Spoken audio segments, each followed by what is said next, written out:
I'm Goldie Metcalf. And I'm Charlie Naughton. And this is Midnight in Baghdad, episode 41. And it's a very special 51. episode. That's what I said, 51. It's a very special episode, folks, because Charlie is live in the studio here with me, in person, not just calling in, which isn't it strange that that's something that's special. That's something that we took for granted. We did. We took it for granted for a long time. And I can't remember what was the last episode we were in studio, probably 45. That's probably why 44. I said it. Do you know what I mean? At the start of the show. But it's great to be back in the studio. Things have changed. You have the microphone hanging from the roof. We're hanging from the roof because I knew you were coming and I didn't want you banging off the table and causing loads of mic noises. So as you can see, I've hooked it up there with a couple of nails and or the drink noises. I know that's what you're trying to do. But things change. We've made some improvements and cleared up a little bit. So it's good. The studio does look good. It's spacious. I'm excited to get back. You've a jam-packed show today, I see. Chock-a-block full of jam jars, absolutely. But first, you want to give us a word from the sponsor, Manscaped. Manscaped, yes. So if you're struggling for grooming, why don't you turn to Manscaped? That's the ad. And we'll talk about that later on in the show. Welcome in Romo Clan and Benji Boyle. So, it is absolutely a pleasure to have you here live in studio. And, it's amazing the fanfare or the funfair that we had before the show, the press taking photographs, the videos that were being made, the countdown. Who is he? All the stuff that happened before the show. We kind of missed that, don't we? And it was really, really special today to have that back. When you're ringing in. It's definitely not. But let's not dwell too much on it. Welcome into the show, Pork Chops. We're going to get straight into it. A corrections officer with a depraved mind cut a hole in her pants to have sex with an inmate. And this is in front of 11 other prisoners. Talk to me about this, Charlie. Okay. Well, you're saying that the headline says she's a depraved mind, but I suppose we'll get to that. So it's a female prison guard in Fresno County. Has had a relationship with one of the inmates in the prison, basically a prisoner, a criminal. And you need to pull it up. Mad. So before having sex in full view, so she has been charged with having sex with this she's been jailed for 7 years. Jailed with 7 months. 7 months. You can make it years if it's more dramatic. But in front of 11 other prisoners. But before she even got to having sex with him, she had passed this guy items into the prison, like mobile phones, even screwdrivers. So before we make a joke out of this about the sex thing, she was really endangering the lives of other prisoners in there. So you're saying 7 months is too lenient? No, I'm not, actually. I'm not. I can't understand why she's been in prison for it, to be honest. So but basically, isn't it every porn fantasy? We've all seen a prison porn fantasy. And we would say art imitates life. And here we have life imitating art. Essentially, and if you're looking on Twitch or Facebook, folks, you'll see the picture of this girl. And, if you're an inmate in a prison and this girl is offering you... She's beautiful. Yeah, sexy. She's you know what I mean? Sexy, it's either that or you go down to fucking Jimmy down in cell 2. Do you know what I mean? And get looked after. Are you asking me? Well, no, but I'm just saying, personally, you either turn... towards those leanings, but if you have this opportunity, this is the thing. It's the same. If you remember on one of the shows about 2 years ago, we were talking about a teacher who it was in a posh private school who'd been having sex with the the boys. It was one of these posh sports polo team or whatever. She was having sex with them, and when we saw pictures of her, she was stunning. Yeah, and it's the same with this. And I suppose the first thing you're wondering is why does this woman feel she has to do it? But I think it's because they're so beautiful that they do it, because she has every opportunity to be with any man she wants. And you've often said this, Goldie, you want to push the boat out more and more. You need to do something more extreme. And what's more extreme than her? So that is, I guess, her depraved mind is this is her, but is her it next depraved? I see. It's very interesting for you to take that stance, because I take a completely different and probably somewhat more realistic stance to it. And I'm not criticizing you, Charlie. It's absolutely great to have you here, and I hope you don't walk out. Like, it's not as easy to just click a button and hang up. Like, you know what I mean? If you hear the door slam, folks, we're in trouble. But I don't think it's that at all. And I think it's more a case of this person's been manipulated by the inmate. Okay. Do you know what I mean? I think it's completely the other way around. I think that this inmate has made her feel special. She obviously had shit going on in her life.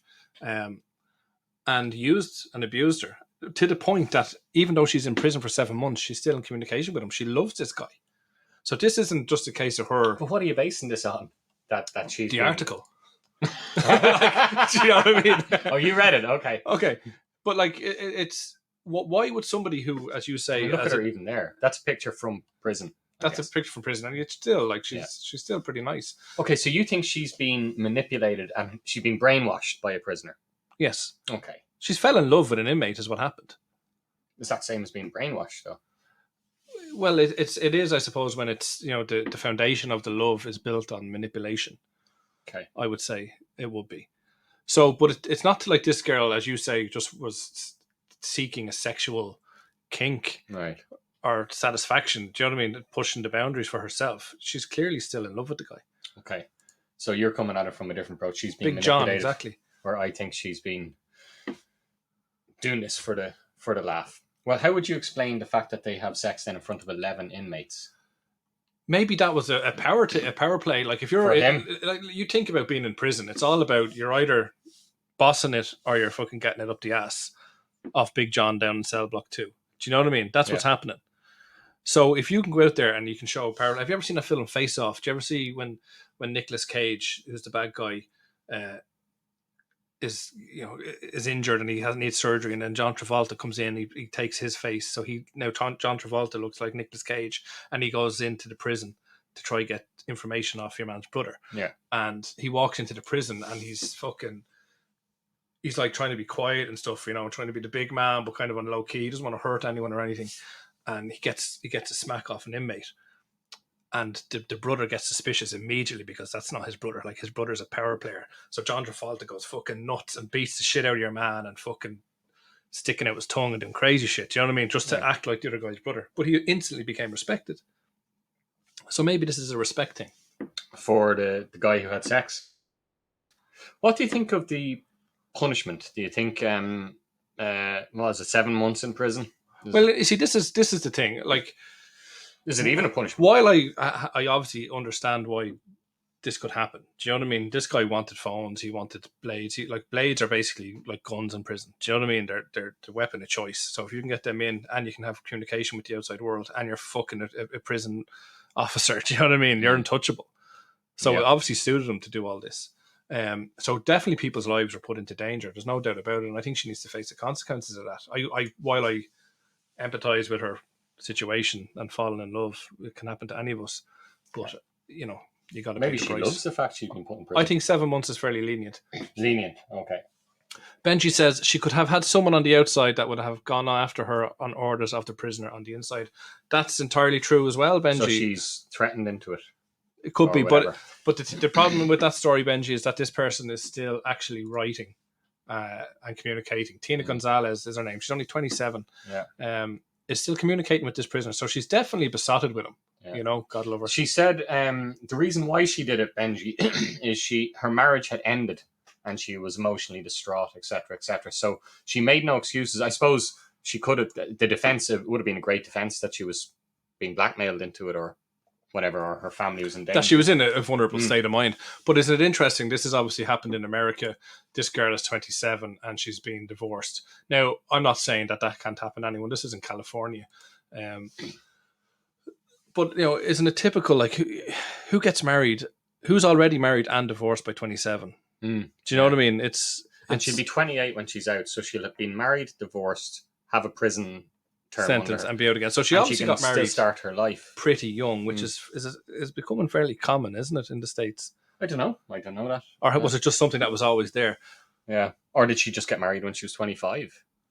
Yeah, we don't know, but I'm trying to raise the point that that people do I think in the States get married at a very young age. I thought it was in older. Comparison to Europe, or certainly our little country. Well, I didn't know that. Yeah, I didn't know. But because they can get divorced so easy, maybe? Do they get... Meow from Troncat. Welcome, Troncat. There's another great thing about the article, if you just pull it up there for me. The language in it. She made sex with the prisoner in order... If you see in paragraph 2, Fresno County Correctional Officer Tina Gonzalez cut a hole in her uniform in order to make sex with the inmate at the jail easier. To make sex. But that's what the prosecutor said. That's not like shoddy... Is the prosecutor Borat? The prosecutor, in order to make sex. Possibly, yeah. He could have been South American. It's kind of sexy, isn't it, to think of it that she could have. So she's still wearing, like, you're mad into uniforms and stuff.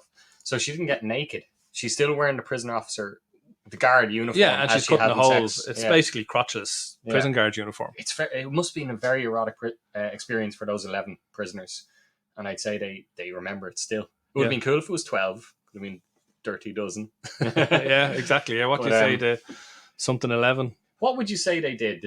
Would you say they sat there and masturbated, or I'd say they were cheering your man shocked? on, to be honest with you. I'd say they're all lying around. One has probably his leg rested on a stool, and they're all like fucking cheering, and your man is giving her one doggy style. And you think she liked the fact she was being watched? Or I think it turned her on, yeah. Okay. I think it turned her on. It was clearly if she's besotted by him, you know what I mean? Where are you getting that she's besotted by him? Well, the fact that she, first of all, risked her whole career, the fact that she did all these things. A lot of people risk their careers just for sex. No, but the big thing is for me that she's still communicating with the guy. Where does it say that? It does. Jesus Christ. Phone logs also revealed how Gonzalez kept in contact with the inmate even after she was caught. But could that not just be for the sexual thrill? Or could it be a case of, delete all those messages? Do you know what I mean? No, but I think, for me, I'm reading that she's besotted with him. Okay. Benji you says, turned it into a love story. Can't even compare Fresno to anywhere in Ireland that I've been to. Okay. Well, there you go. So, as in, I'm guessing Benji means Fresno is a dodgy area? It's probably a bit of a crazy place, all right, yeah. But it's definitely interesting. She's 27 years of age. Hopefully she learns from this lesson, I think. Yeah, like, she'd be 28. A chance to start again. Like at 28, you had begun the career you're doing now, but barely. I mean, so she does have a chance to start it again. You get one more chance to start fresh. Yeah. But it's a tough position to be in. Would you, if you were starting again at 28 and you realize, right, I really screwed up there, made big mistakes in my life, gonna meet a nice guy or whatever, would you tell the guy that you've been imprisoned and what you've been imprisoned for? Or would you hope to just put it into the past and not say it? Something like that. Like they say, you don't start to base a relationship on lies. Do you know what I mean? You did. No, but seriously, you don't. So you think, well, when does she come? Like, she doesn't say something like that is something like that is too big. Do you know what I mean? It's going to come out eventually. He's going to Google it. He's going to listen to this show. And do you know what I mean? We may not listen to this show. Okay, he may not listen to the show. But so eventually he's going to find out. Would you say it on the first date? Get it out No, of the way? No. I think you say it when things are starting to get a little bit serious. Why? Because then the person's going to run. You've put all that effort into, months and months of developing the relationship, friendship. Well, what I would say to you, Charlie, is I'm not going to say don't say it on the first date. I think you might not get as much success if you do. But if that's what you're going to do it on the first date. But certainly don't do it past the point where it's starting to get serious. When you realize that it has to happen at some point there. Imagine she's having sex with the new boyfriend and she's like, do you know what I'd love? And he's like, what? Do you have any prisoners' uniforms? Or do you have 11 mates? He knew all along. Like he was just loving it. Yeah, that's definitely. So one more question: if you were this girl's new partner, and you find this out, would that be a big turn on for you, or would you run? It's fucking pretty sexy, isn't it? Like it is pretty sexy, isn't it? Yeah. Like from for somebody who hasn't been hurt by it, and I understand families who've been torn apart by this. Yeah, in the prisons. She was cheating on her husband with a prisoner. Yeah. But at the same time, from watching a porn video point of view, it's pretty fucking hot. Like, yeah, so it's hard. It's hard for me to not at least give it some consideration. Let's put it that way. Yeah, tempting. It's very tempting. Tempted by the fruit of another. Yes. So thank you to Tina Gonzalez. Much appreciated for the story. And good luck with the rest of your life. Absolutely. And speaking about prisons. A story came in here. This is going back to the 21st of June. And we got the story late in before a previous show.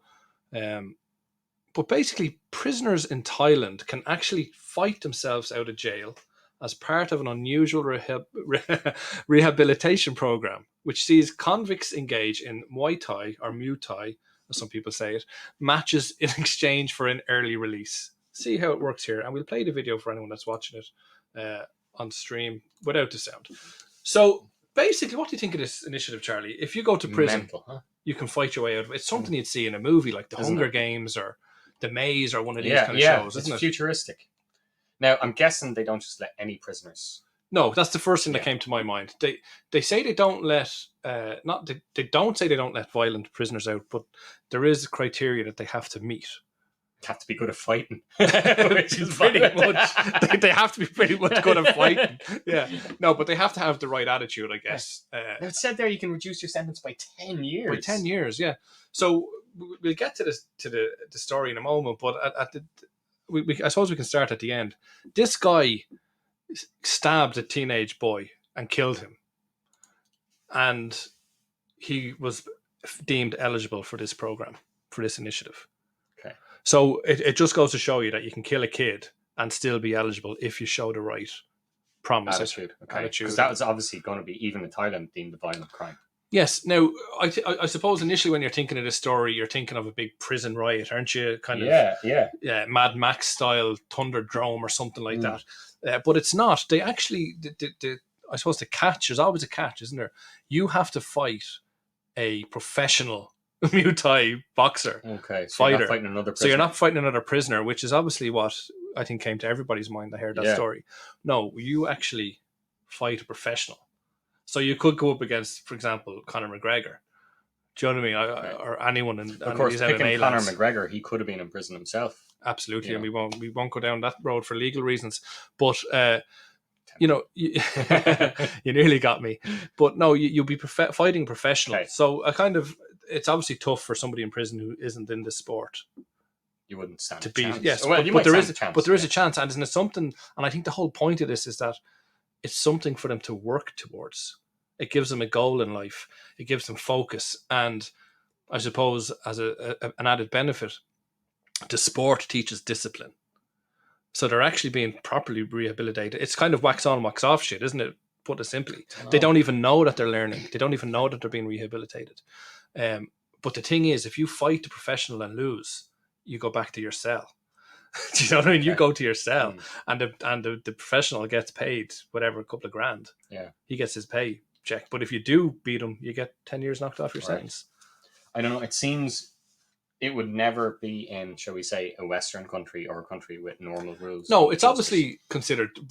You know, it's probably somewhat barbaric. Yeah, but the sport of Muay Thai, but not even barbaric. It seems like you're saying rehabilitating prisoners, but you're teaching them how to become dangerous if they weren't already dangerous, right? I know, but is that not just your ignorance of the sport? Like, well, what it is teaching is discipline. Do you know what I mean? And it gives them a goal and a focus. What is Muay Thai?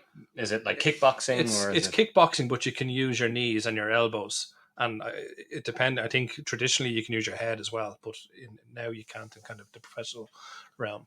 Okay. But so it's pretty vicious, but obviously it's a skill, it's a sport. Like athletes engage in it. And this is the thing. It's something that was dying, and I suppose MMA has probably not helped in that relationship, in that aspect. But now what Thailand are saying is that it's actually encouraging Thailand to produce world-class fighters again, to bring that sport back onto the national stage. Right. So it's having, you're literally, not only are you rehabilitating, but you're giving back to your country. Okay. Benji Boyle says, Prison Fighters, 5 Rounds to Freedom documentary.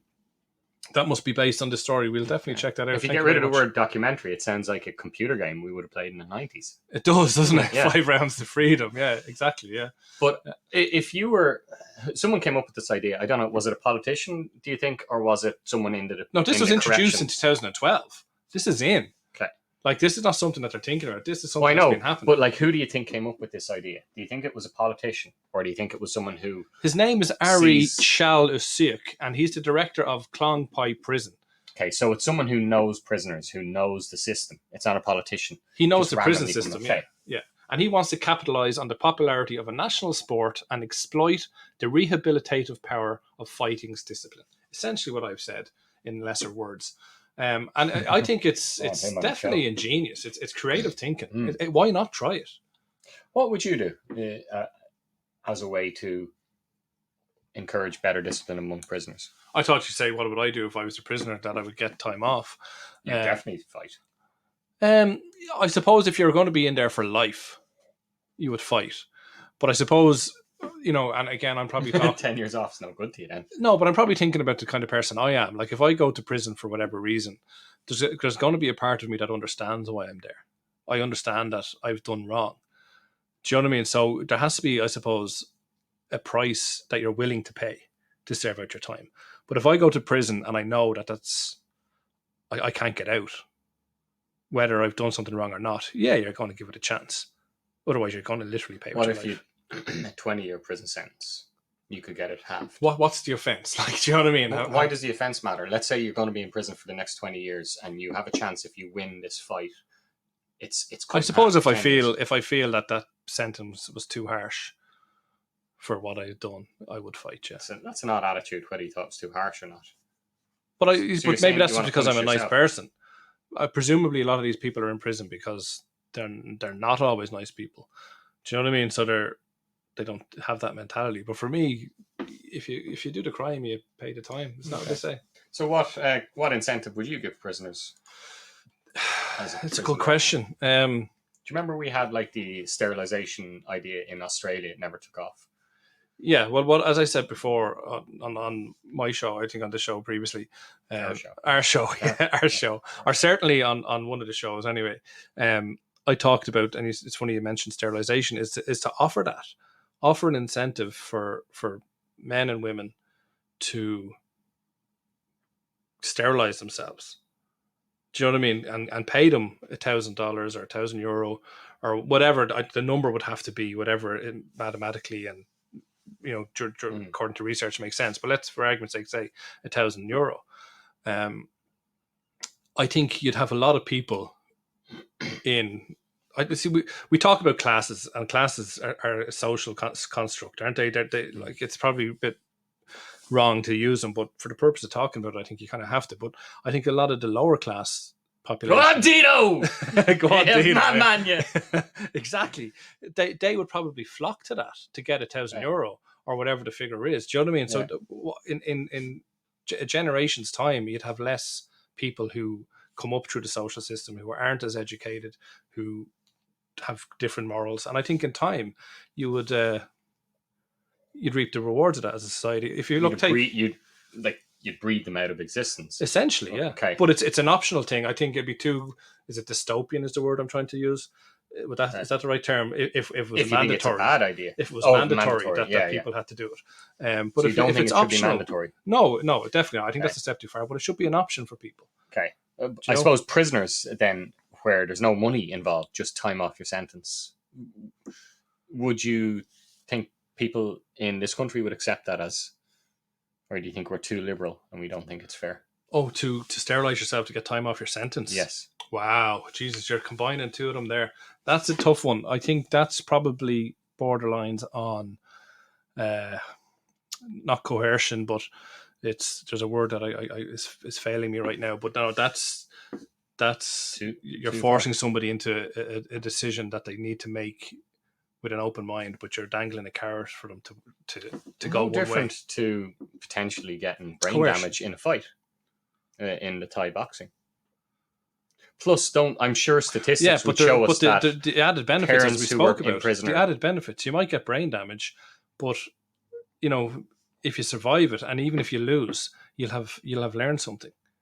It's improving the country on the world stage in relation to fighters it produces.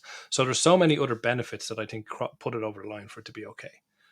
I'm surprised. Okay. If you look at New York for kind of as an example, when what's the mayor that came in? Giuliani, was it? The zero tolerance mayor?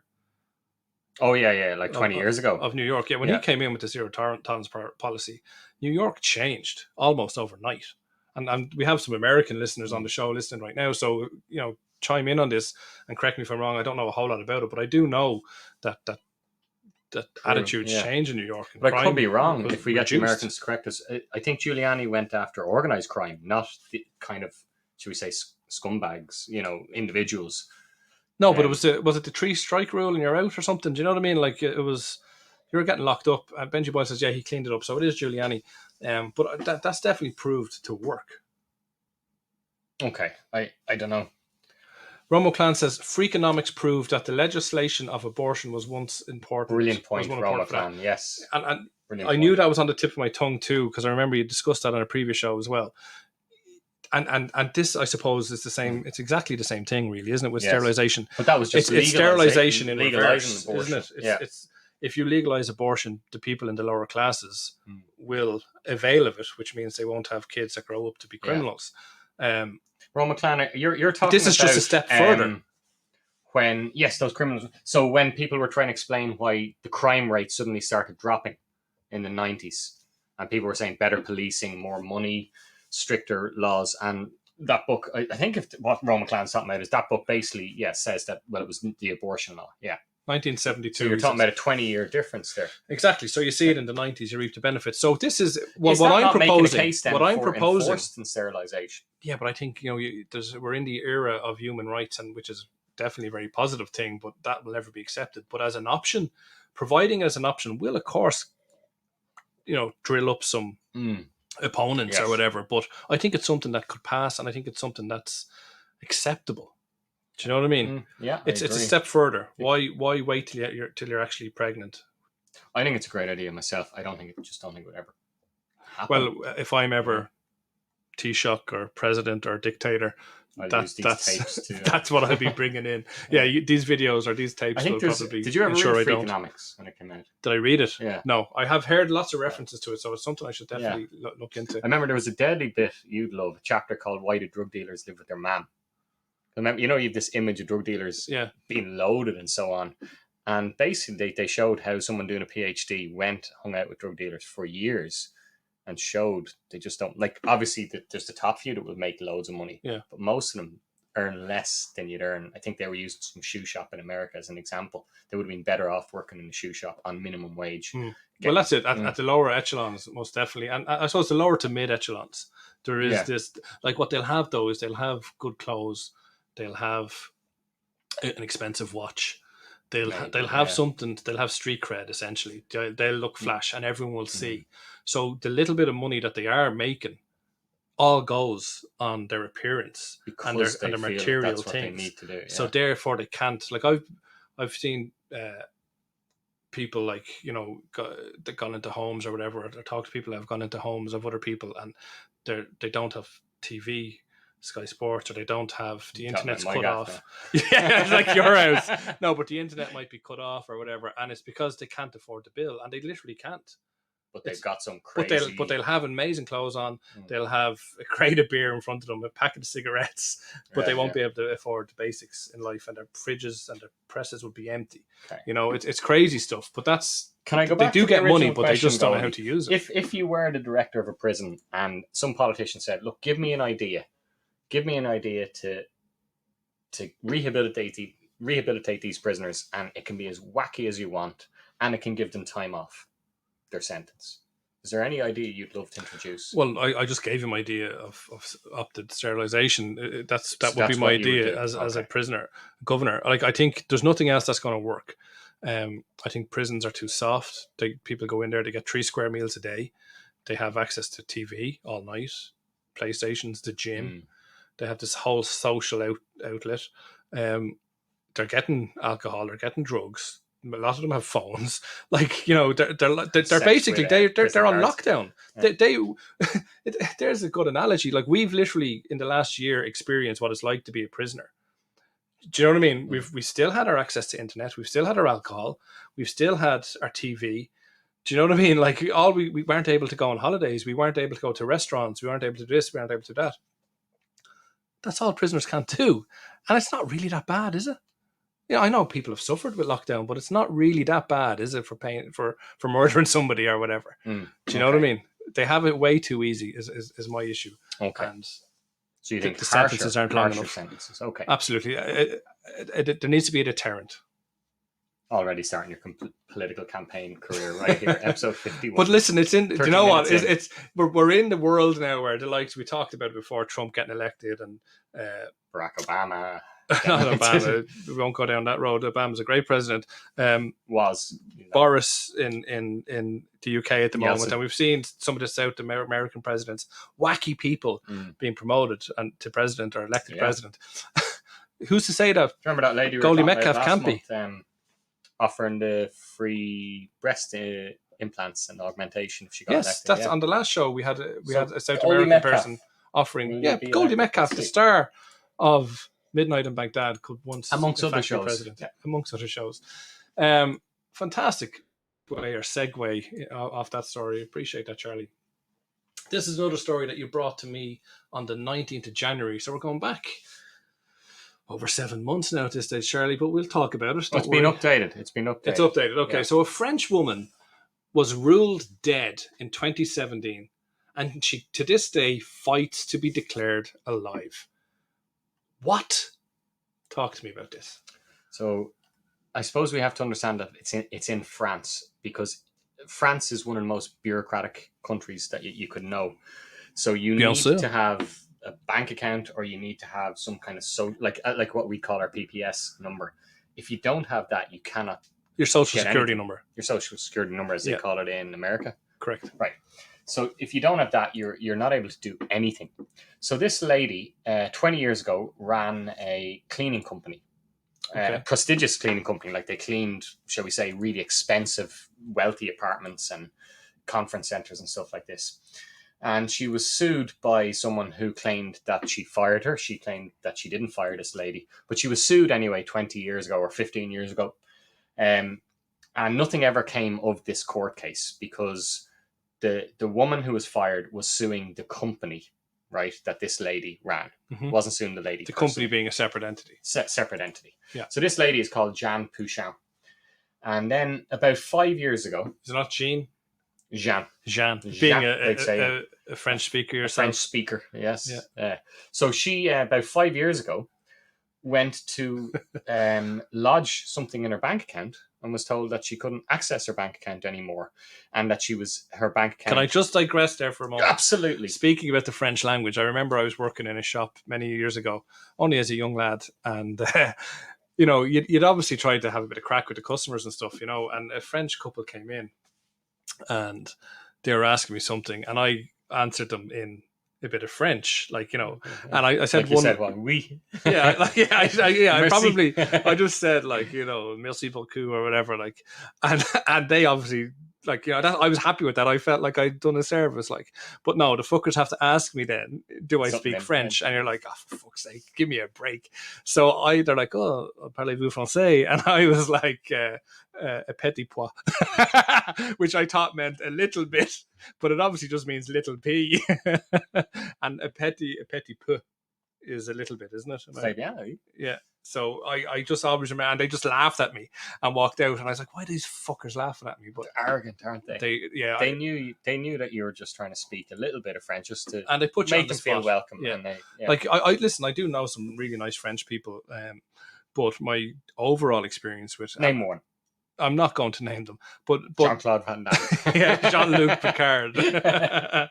But my overall experience with French people is that they're just ignorant fuckers. Do you know what I mean? And arrogant, and I think that's probably a little unfair to say, but I think it maybe just applies to Parisians more than French people. Right.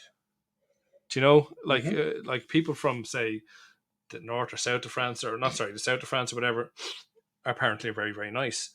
But people in the city, in Paris, Parisians, I suppose they're like the Cork. They're like the Cork of Ireland, aren't they? Do you think the Cork people are... Paris is the Cork posh of France. Themselves? So I think what? Cork people are posh? No, but you know the way Cork people always feel like it's... the Cork is the capital of Ireland, and they're the better county, and they're superior. No. Did you not know that? See, no. And you're giving out to me about my kids not doing summer camps. Do you know what I mean? Dublin. You don't even Dublin know this stuff. Feels that. The problem is you live in... No, it's well known. Dublin. It's a well-known fact. It's a well-known fact that Dubliners are arrogant. You go to any place in the countryside, and you'll see people wearing Dublin jerseys. But yet they've moved out of their county, and they put the Dublin flag out and all that kind of stuff. And that obviously irritates you, doesn't it? It irritates... Well, it doesn't irritate me. I'm not into that kind of stuff. But yeah, it irritates people because they're thinking, well, then if you love Dublin so much, fuck off back home to Dublin. So they think that's that a terrible attitude. Would you not say the same about refugees then? Oh yeah, don't get me started. No, totally I know you wouldn't say that about refugees. No, I think it though, wouldn't it? You'd probably think it. But not necessarily refugees, but people from, I suppose, other EU countries like, you know, back in the day, not so much now, I wouldn't say, but the likes of the Polish who kind of migrated here in their tens of thousands during the Celtic Tiger. You know, they've integrated into society and everything's fine. But couldn't there have been some of that attitude back then? Maybe. And was that right? I suppose these people kept themselves to themselves. They couldn't. They. I don't know the Polish now. I don't know, but you know, you'll hear. No, you know, we're opening a can of worms here, and I don't want you to say another racist thing on the show. I'm not being racist. I'm just asking the question. This is a fact. Polish people migrated here in their tens of thousands during the Celtic Tiger, as did other nationalities. But Polish is obviously, there's a huge Polish contingent in this country, and they're and you draw the line under that there. Fantastic. No, but they are fantastic people. Fantastic. But back then we could have had that attitude that you're saying now about a Dublin person being in Meath. Yeah. But did we? I don't know if we did or not. So why not? If you're not allowing a Dublin person to move within its own country, why? Why don't you have the same attitude towards a foreign person? It's not that people had a problem with Dubliners moving to other parts of the country. It was that this isn't me saying this. It's the perceived concept is that when Dubliners move out of Dublin, they suddenly become obsessed with Dublin and they start wearing the Dublin jersey. So you're saying that there are people that aren't traditionally into the GAA or whatever, but they want to make a point that they're from Dublin. Yes, exactly. I accept that there's probably a little bit of that, yeah? Yes. I accept that there's a little bit of that. Yeah. Romo Clan says, this is a ridiculous statement. If I put up an American flag, I can fuck off. Charlie, come on, Pat. Absolutely. Yes, go back home. We were tighter. Now, Romo Clan, like, you know, I know you're having a bit of a laugh at that comment because I know you very well, and you know, I know, like, you could have been one of those Americans that came to Ireland and put a fucking flag, an American flag, in your garden or hung it as from a pole from your house. Like, you could have been that Dublin person moving to Meath, and I think even you know, as an American, and I love that tradition. I love that in America. I love that everyone has. The American flag, but you do that in Ireland. You do that in Ireland, you're a fucking asshole. Do you know what I mean? And you have the cop on and the knowledge to know not to do that. Well, what do you think? Yeah, you can fuck off, basically. Has Roma Clan done it? No, and he wouldn't, because he's not of that ilk. What do you think the reaction will be? I don't think it would be a negative reaction. No. Listen, you might have kids. If we take out the kid element, right? You know, that would take the piss with it or vandalize it or whatever. I think adults wouldn't do anything, but they'd certainly be talking about it. You know, you go to mass on a Sunday, you go to the church on a Sunday, and you'd be like, to see this fella with his American flag out, what do you think of him? But it's the passive aggressiveness of the Irish people again that Roman Clan always talks about.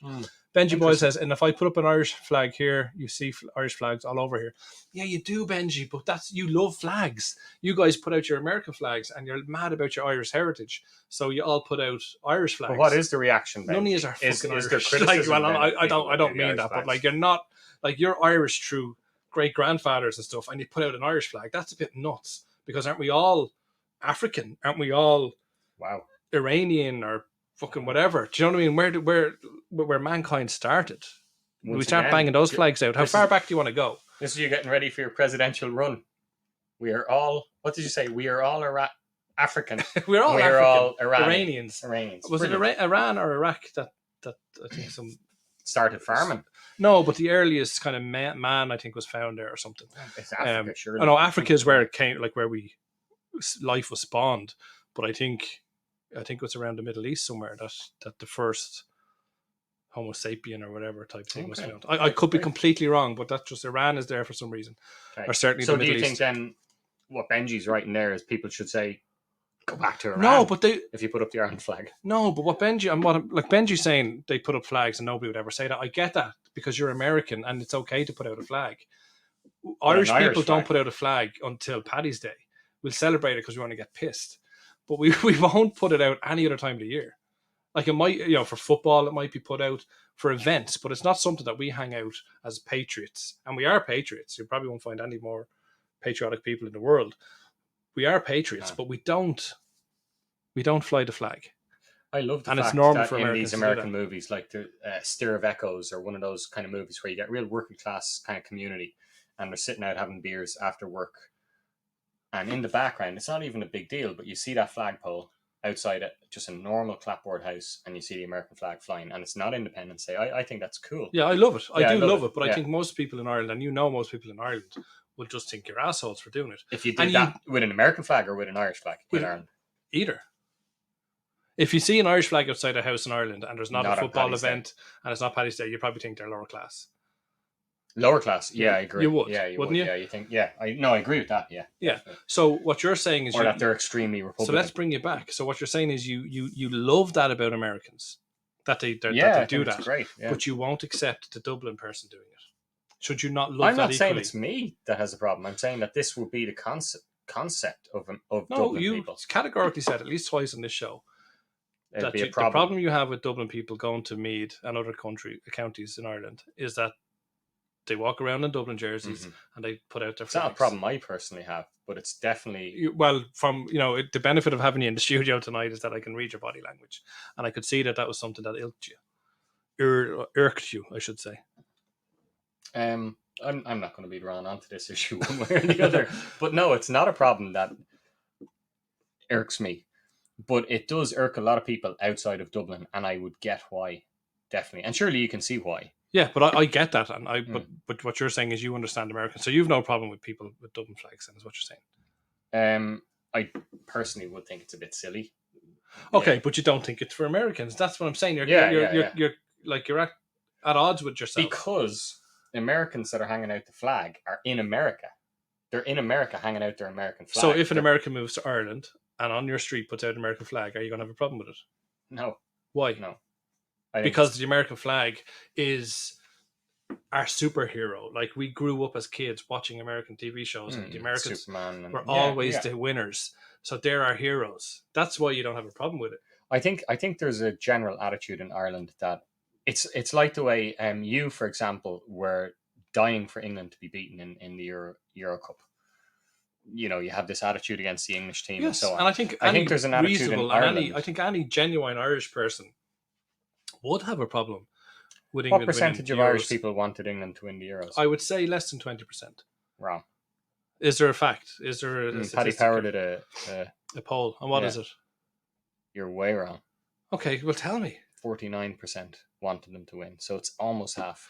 Okay, well, I was surprised now myself by that figure, but anyway, I am shocked by it, but I suppose but I was enamored by the fact that it's not more than half of people. Do you know what I mean? There is still a definite divide. Mm-hmm. Anyway. Benji, before we move on, Benji says, you see flags from all over here. The American flag has to be the highest. I think it's a law, but I could be mistaken. Wow. If it is a law, and Romo Clan says you're correct. So it is the law in America. Is that in every state that you must hang the American flag? Well, does that mean a house would hang two separate country flags? Like if you're saying you're Irish American, you hang an American flag. Well, if you're in American, you're American. You know what I mean? Unless you're illegal. Do you know what I mean? Otherwise, like, if you have a green card, you're obviously pledging something to the country. If you have roots from Pakistan, so you hang a Pakistani flag. Well, a full code of conduct for the flag. Could the guy's answer is it actually a crime to burn the flag? I'd say it is. I'd say it definitely is. Particularly if there's a code of conduct, it's definitely. I don't think it's in the code that you're allowed to burn it. True. But what's very interesting now, and this is where areas become very grey. Wow. The American flag has to be higher, which makes sense, yeah. But this is the problem, and this is what we talked about earlier on the show around sterilisation, forcing it and making it optional. And while I'm for sterilisation as an option, I'm not for it as a rule of law.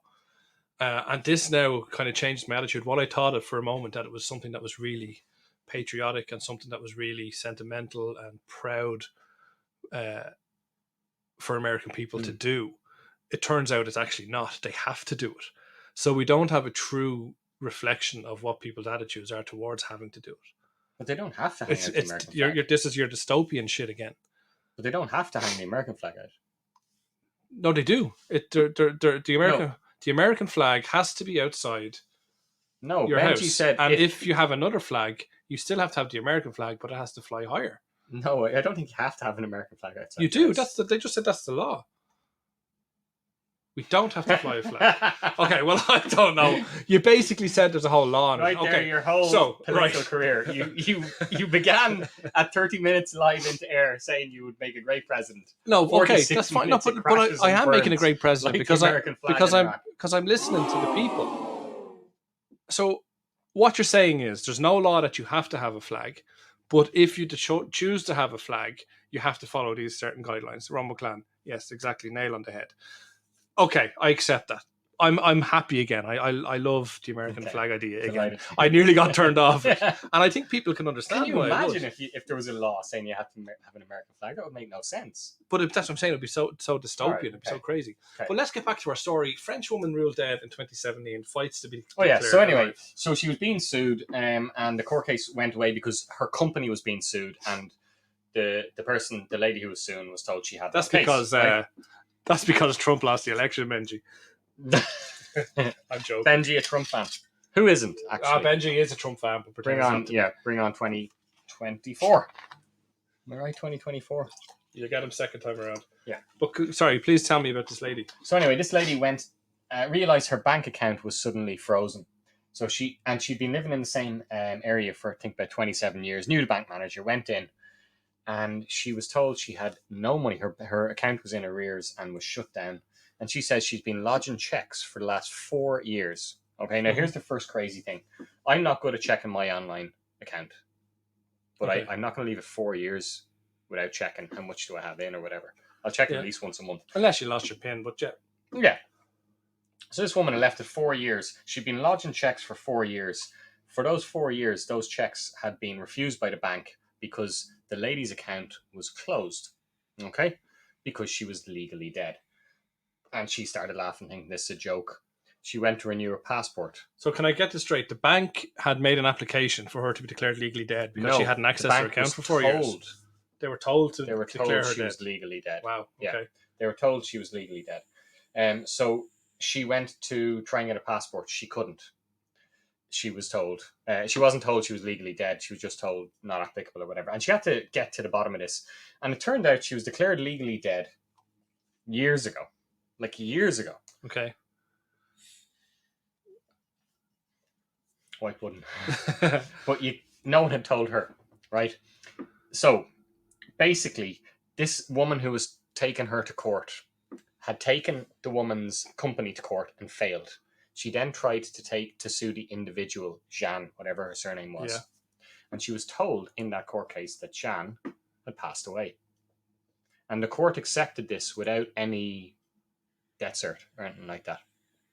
And now this lady is saying, this is terrible. No one questioned her, yada, yada. She can't get a passport. She's afraid to leave her house during lockdown in France because you have to have identification papers. Okay. If you don't have identification papers, you're in serious trouble. She can't get identification papers now. Okay. Her passport's out of date. She can't drive. She's no driving license. Here's the thing, Charlie. She doesn't need to have identification papers.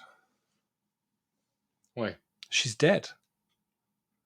The rule of law does not apply to this lady. And the minute I saw this story, I kind of was reminded of the movie Double Jeopardy with Ashley Judd, who's a very attractive lady back in her day. But if you look at her now, she's gone down the whole cosmetic surgery route. Oh, it's horrific. Manscaped or Ladyscaped? Ladyscaped, yeah. It's horrific how she looks now. Of Ashley Judd. Yeah, but I was watching this movie. I was immediately brought back to this movie, which is on TV fairly recently, actually, funny enough.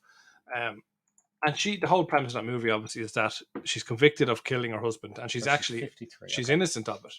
Yeah, but she gets convicted of it, manages to escape prison, and goes on the run. And obviously, the whole idea is that she doesn't escape prison. She gets bail or whatever. She gets probation, and she kind of violates probation or whatever. But she tracks down her husband, who isn't actually dead, and her whole plan is to kill him because she can't be convicted for the same crime twice. So that kind of made me think of this story. This woman is legally dead, so she can do what the fuck she wants. She could probably murder the president of France. Is she from France? Yeah. Yeah. She could murder the president of France and get away with it because she doesn't exist. I'd say they'd be onto her pretty quick. No, she could do it in front of people. Now, they'd probably shoot her. But like, if she could get away with, in broad daylight, killing the French president without anyone... Interesting theory. Wow. Great approach. Do you know what I mean? Intervening.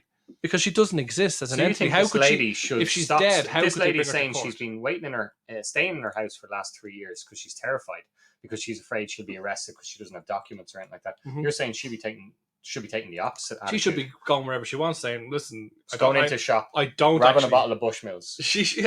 And just walking out. And she should just say to the cop, "No, I don't actually have to give my birthday details or my identity details because I'm dead." Now, okay, I can imagine if you're a cop and somebody comes up and says that to you, you're probably going to arrest them. Okay, but and then what would happen? Supposing, let's say, if you were a policeman or whatever, and you arrested someone.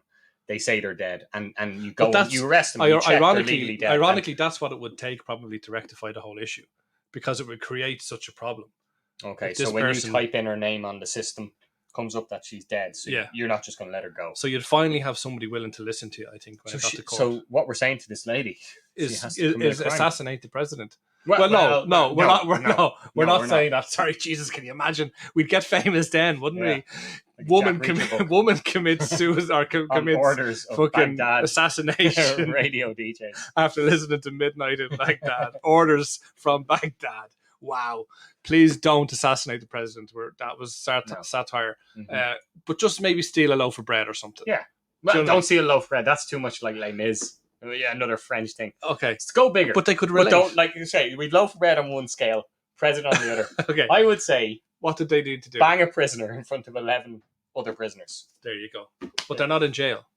They will be soon enough after that. Oh, is that against the law to have sex with a prisoner? If you're not a prisoner? How the fuck did you get in there? Good point. Yeah. Do you know what I mean? Is it illegal to break into a prison? I'd say it is. Trespass, I suppose. Yeah, must be. But here's my theory anyway. Yes. I think that this woman is not as innocent as she claims.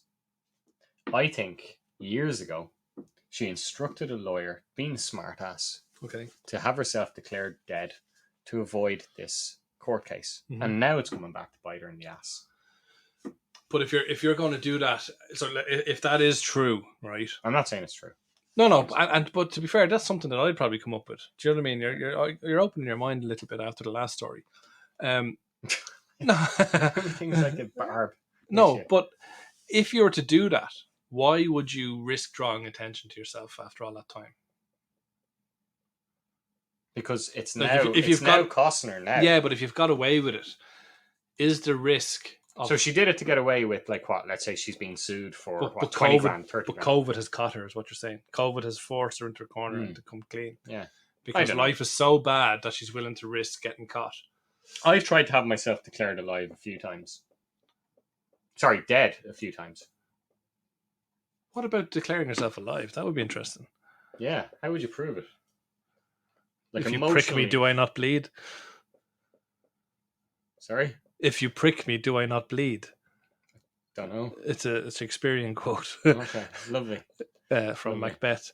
Merchant of Venice. Oh yeah, I know. I always say Macbeth. That's you know me. That's same writer. It's the same writer. Yeah. You know that's the running joke now. Yeah. Like, emotionally, how would you declare someone alive? Like, physically, you can say they're alive, but supposing like you're emotionally dead to me, or you declare yourself emotionally dead, you've nothing left. Like, it's a really interesting theory. It's a tough one to. It's fantastic. But tell me anyway, what you tried to get yourself declared dead? Why was that? I was declared dead. I tried to get myself declared alive. It was years ago. My sexual technique was very poor, and I had an erection problem. I don't want to be saying this. I do want to be saying this live on air. I had/have a problem with fertility. Okay. And no, I actually don't want to go down that route. It's emotional. Actually, it could bring me back to life emotionally. Ahem, Sally, welcome to the show. So you had erection problems. Yes. But you've got some wonderful kids at the moment. Yes. So you came through it. Yes. And all those issues are solved now. Yes. Well, that's good. So if any young vixens out there are listening. Yeah, or foxes. Our foxes. Our foxes. You're he's ready and available. Definitely. Okay, we'll move on. We'll keep an eye on this French lady story anyway. What's the next story today? The next story, and speaking of death, and I think these stories tie in very, very nicely, because we talk about somebody declaring themselves dead, but this is a suicide machine that lets you experience death, and it's now available for the public to try. Wow. So this is something like, for the public to try. How do you try something like that? Do you know what I mean? Yeah. Like, there's no going back from it. But looking at the picture of it, it looks like one of those, you know, the new lawnmowers that just are automated. They just drive They around. cut the grass themselves. I can see that it does kind of look like a lawnmower, and if you're looking on Twitch or Facebook now, folks, you'll see it. To me, it kind of looks more like a cryogenic chamber. Which you're obsessed with, of course. Of course. But what I'm gathering from this story is that they have actually developed a machine that will let you pass away peacefully and guarantees, I suppose, a good death. And it kind of raises the question around euthanasia and things like that. And what is a good death? But what I think this does is let you simulate what it would be like to die, as well. Obviously, because if people are trying it out. But basically, what happens here is to activate the process, a person simply steps inside, lies down, and when ready, presses a button. A sarco death is painless. There's no suffocation, choking sensation, or air hunger, as the user breathes easily in a low oxygen environment. The sensation is one of well-being and intoxication, wrote the company's founder, Philip Nitishki. So if there's low levels of oxygen in the air, you get. I suppose it's like people choking themselves, or it's like being on an airplane. Do you know what I mean? If the oxygen, never been on one, but yeah, if the oxygen is gone in an airplane, you won't even realize it. You'll be asleep before you even realize what's happening, and you'll be euphoric. So this is kind of the death that it basically lets you die like you're in a plane crash. Okay, but you're unconscious before. But it brings you back to life, does it? No, it doesn't bring you back to life. This is purely. This is so. It's actually a proper suicide machine. It's a suicide machine. Yeah. Sorry, I thought it was for people who wanted to experience this, like, you know, the sensations of dying. Yeah, but I think you can go into it for a couple of minutes and then they open it up again, so you can go in, feel that kind of drunkenness, and then. Oh, so it doesn't kill you? Oh, it does kill you if you're in there for fucking long enough. Right. But I presumably that you can try it out first. But can you imagine not being able? Is this for sale? Can you? Yeah, it's. Shit, you've invited me into the studio for the first time. Are you going to unveil something? Why do you think the curtain is here? Like, you know what I mean? Like that. But you can understand that people are afraid of death, and people who get particularly old or who have a life-threatening or a terminal disease or something like that. This might be a peaceful way to go out on their own accord. Like, what's your feelings? It must cost a fortune. What? Well, forget about the cost, I suppose, and listeners as well chime in. What's your feelings on euthanasia? Should we have a choice to end our lives when we think definitely. Yeah, definitely we should. You do. And I think in our lifetime, we will have a choice. That's inevitable, I think. But what are the conditions attached to that? Like, do you have to go through a couple of no, I think if a family member at the or moment, friend, for example, if you're that somebody you should be euthanized, I think that's enough. So, if, for example, I felt that I need to be euthanized, I think that's you could do it. Yeah, as long as I'm in a steady job, or there needs to be some kind of criteria so that lads can't or women can't take the piss out of it. So, if you're in a government job, shall we say, you should be allowed decide that it's in your friend's Goldie's best interest to be euthanized. Yeah, just you do it with dog. You did it with your dog, tragically, several years ago. You know, you were holding down a steady job, I'm guessing, at the time. The dog actually died. Yes, but you decided to let it die. You didn't pump its heart or anything. No, right, you didn't get it euthanized. Okay. No, if we can have my point. I don't. If we can have a genuine conversation on it, because what I think is that if you're going, and I'm not saying I'm agreeing with it, but I'm saying if you're going down the route that it should be allowed, there has to be conditions attached. Because at the moment, if somebody your age or my age or whoever, any age, I guess, decides to try jump off a bridge, the government and people in general and the authorities will do everything they can to prevent that from happening and to get them help, because it's considered something that's somebody's not in their right mind. Yeah. So you couldn't just let anyone do it. There would have to be conditions that you'd have to go through a rigorous process. You know, that confirm you do have a terminal disease. So you're saying it should only be if it's physically you're dying already. You're saying that should be the disease. The only. I think there should be something, and not only if it's terminal, but how long do you have left? What's your quality of life? I suppose is the term to use, isn't it? For the remainder of your life. I think again, when that's going to be a subjective decision. Like, you might Yes, never but want it's to a be in subjective wheelchair, decision or that's I might never acceptable want to to be blind. society. Like, we can all understand that if somebody was going to have 3 months left and they were only going to be in severe pain and unresponsive and whatever, But that's an we'd easy case. understand. We'd Yeah. understand that. So I think there is scope for being acceptable. So, But then it's the more difficult cases. Like, let's say you had 5 years left. You're going to be in moderate pain, and you're going to be bedridden.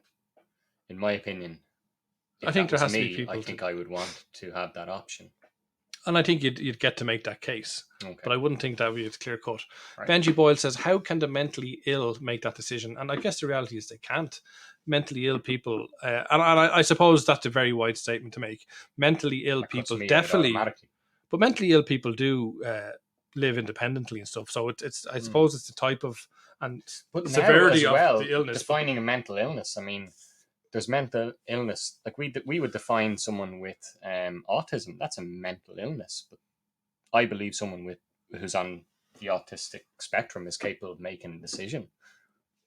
You know, exactly. It's how bad and how different. Like, it depends on the mental illness and the severity of it. But I do think we'll get there. I do think this is going to be a thing. But in that case, other people, I think, other people make those decisions for them anyway. Other people. Yeah, people who who are corpus mentis will make those decisions for them on their behalf legally. So I think if it was a case of this question being asked, maybe I think it could be a decision that they make. I think it has to be. Yeah, it probably would be. So maybe those people couldn't do it. I don't know, or maybe the conditions for that happening would have to be a lot harsher. It would have to be more clear-cut example. You're fine. A family member with PTSD took his life. Yeah, do you know what I mean? So there are people that can actually be helped that are taking their own lives.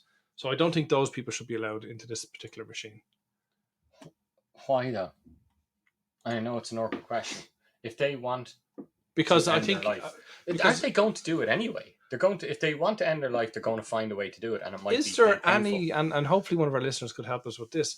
Is there any other species on the planet of any living thing that actually commits suicide? Is there? And I'm sure we grow up hearing about lemmings. I'm sure there might be things. Yeah, but lemmings, that's half a myth. Like, there has to be. I'm sure there's examples of in nature where things might sacrifice themselves for the greater good, for suicide, for its kids or whatever. But genuine suicide for no actual logical reason. I wonder if that exists in nature, and I for some reason I don't think it does. So it shows that it's not to some degree natural. Do you know what I mean? I don't. If humans do it, it's natural. But to go back to the suicide machine, arrogant. Right? The suicide machine. Can you buy it? Like, is this? You're showing a very big interest in this machine. Well, I'm really curious. It says here, "Let's the public try to experience." So basically, it's a 3D printed suicide machine. 3D printed machine. Okay. It's open to the public for the first time at Amsterdam's funeral fair later this month. So you can try it out for yourself, at least in virtual reality, kind of thing, by stepping inside a full-size depiction of the euthanasia capsule. VR glasses give the user a glimpse into how the death machine operates. Plans for 3D printing the capsule will be freely available on the internet by next year. Who says the device can be assembled anywhere to allow a person a peaceful passing at a location of their choosing. Potential users for this real deal will have to fill out an online test to gauge their mental fitness. If passed, they will then receive an access code valid for 24 hours. Once the code is entered, another confirmation from the user must be given. So there's a lot of safeguards there, but the big... Is there really? I mean... But the glaring thing is an online test. I could do it and bring you in. Yeah, we could all pass an online test. Yeah. So, I have a good friend of mine who has a 3D printer. Like, he could be building one of these machines as we speak. That's mental. Do you know what I mean? Yeah. So you basically get a code, and you if you have a 3D machine, you print it out. And what's good is it's valid for 24 hours, because if you get through those 24 hours, you might have changed your mind, and the code's not going to work again in a moment of weakness or whatever. True. Although, if you're going to get through those 24 hours, and then you've ordered this machine, you want your money's worth. But you could possibly sell it. But it is interesting that you could 3D print it and just sell it. I find this fascinating. Wherever you like. I find it more fascinating for the ability to experience death. And then, like you said there, they can stop it before you die. Well, it's a virtual reality. It's not a case that they turn on the machine, but you get to kind of experience what that death would be like. Would you like to do that? experience death without dying. Experience the virtual. Yeah. Yeah, if I could, yeah, I guess if it was a painless death, like you're not going to want to experience fucking, being burnt alive, are you? You're not going to want to experience that. But if you could experience a peaceful death, I think everybody's curiosity would probably. Yeah. I think it would. Would you be help you nervous? kind of reconcile what if they get it it wrong? What if they get the calibrations wrong and they're not able to bring me back, or they bring me back in a vegetable? But you're not being brought back here in this machine. This is what I'm telling you. You're dead. No, but what I'm saying is, the way you can do the virtual reality version of it. Would you want to do that? Oh, definitely, without a shadow of a doubt. Yeah, you do the virtual without a shadow of a doubt. You wouldn't be afraid that it could go wrong. No, but it's a virtual reality one. It can't go wrong. You're just wearing goggles watching a movie. They're not actually like doing anything else. They're not lowering the oxygen. No. I don't think so. Anyway, we can ring them up. We'll ring them up. Do you have their number? We'll give them. Yeah, we'll ring them up live on air. After you have a counselling session. Our new prank call. We should. After you have the counselling session, we'll let you give them a call. That was a long time chatting about fucking death. Anyway, it's always been a fascination of yours, in fairness, hasn't it? I would have thought you. I found about 20 poems that you wrote, maybe 20, literally 20 years ago, I'd say, and they're all about death. Are they really? Sex and death. Well, they are the two things. What do they call it? Thanos and Eros and Thanatos. Is that it? The two big things: sex and death. That's what life's about. But it's amazing because. But I'm not saying they'd be graphically sexually. You might say something like, "I sat all morning in the hospital sick bay or whatever." Who wrote that? Williams Wordsworth was it? Seamus Heaney. I'm getting there. Yeah. No, but you wrote a story and you're kind of lying in bed and looking out the window at the darkness, and your girlfriend was beside you, and you mentioned something about the moon light dancing off her nipple or something, or her breast.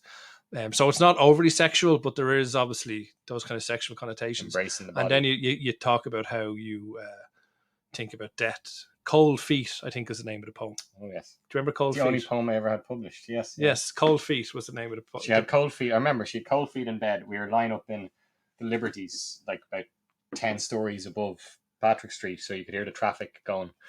And I could feel her feet on my feet, and they felt cold. And I remember thinking, well, like, they were so cold, I probably made a joke. Like, that's what your feet will be like when they're dead. When they're dead, yeah. Tragically, that girl nearly died. She did. In a car crash.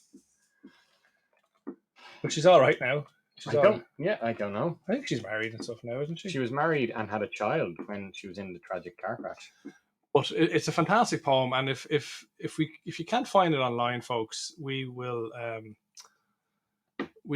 get it up on the website.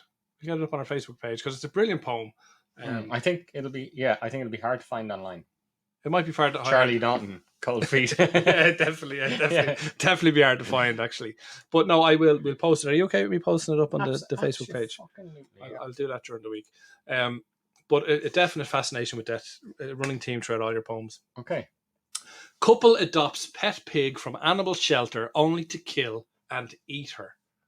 This story was brought to us on the 24th of February 2018, but somehow we've just pulled it and plucked it out of the archives. I think is this our friend Lockhart. I was going to say Wolfgang. Wolfgang Lockhart. Wolfgang Lockhart. So staff at an animal shelter in Canada are stunned after a local family adopted a pot-bellied pig as a pet. And I can see all you guys out there going, pot-bellied pig. Do you know what I mean? Homer Simpson drool as a pet. Then slaughtered. They didn't even have to say in the article pot-bellied. No, and ate her weeks later. And there's a picture, if you're watching on the streams, folks, of the pig itself. The first reaction, I'd say, was shock.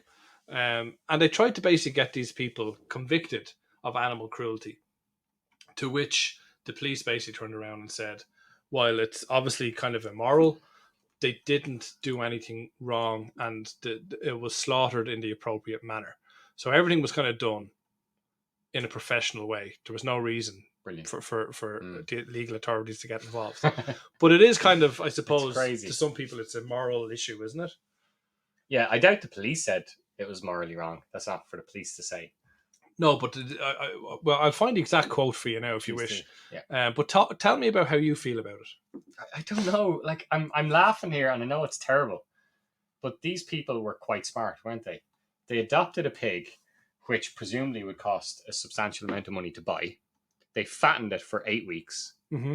and then slaughtered it. But they were savvy enough to slaughter it in the legally correct way. Like, I don't know. I know in Ireland, they'll slaughter a cow by slitting its throat, and that's why Arab countries will deal with The Irish halal meat, food yeah, and the stuff, halal yeah. way and so on. So they were savvy enough to do it the correct way. So it's sly, but at the same time, I don't know, fair play to them. I don't have an issue with it. I find it fascinating. So basically, law enforcement determined that the slaughter was done humanely. There's not much action the BC SPCA can take. The reality is, it's not illegal to kill your own animal in Canada, she told People. In the United States, animal cruelty laws vary from state to state, but in many states, it is also legal for people to kill and eat their own pets, including cats and dogs. So, Look at the next kind bit of strange. But while they couldn't do anything legal, look at the next bit though. Yeah, that's what I'm saying.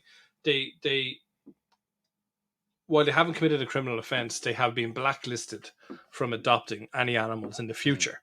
So I suppose you get away with it once, and that's it. So you're going to get a good deal on a pot-bellied pig. But saying that, right, Goldie Metcalf is blacklisted.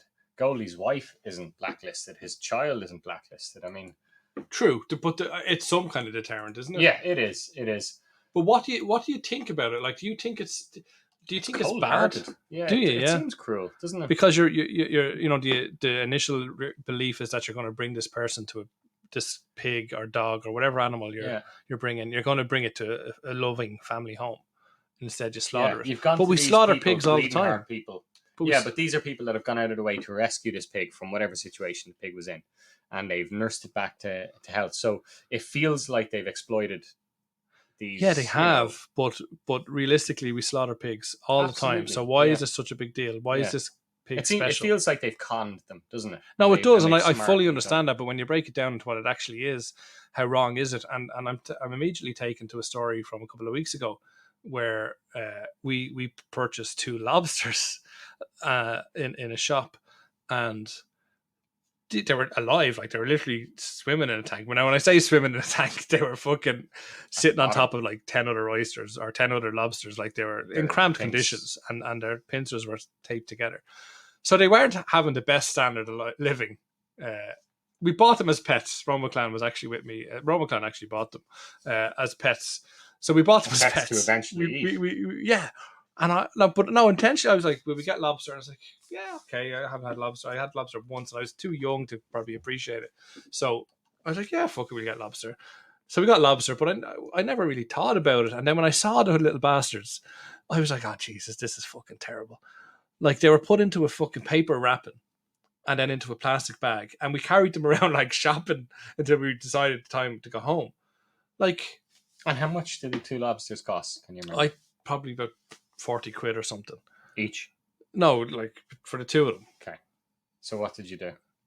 So I wasn't really happy about it. I voiced my concerns about the whole situation, and I just got laughed at, to be perfectly honest with you. You know, I personally would have probably released them. I think it would have been a better memory.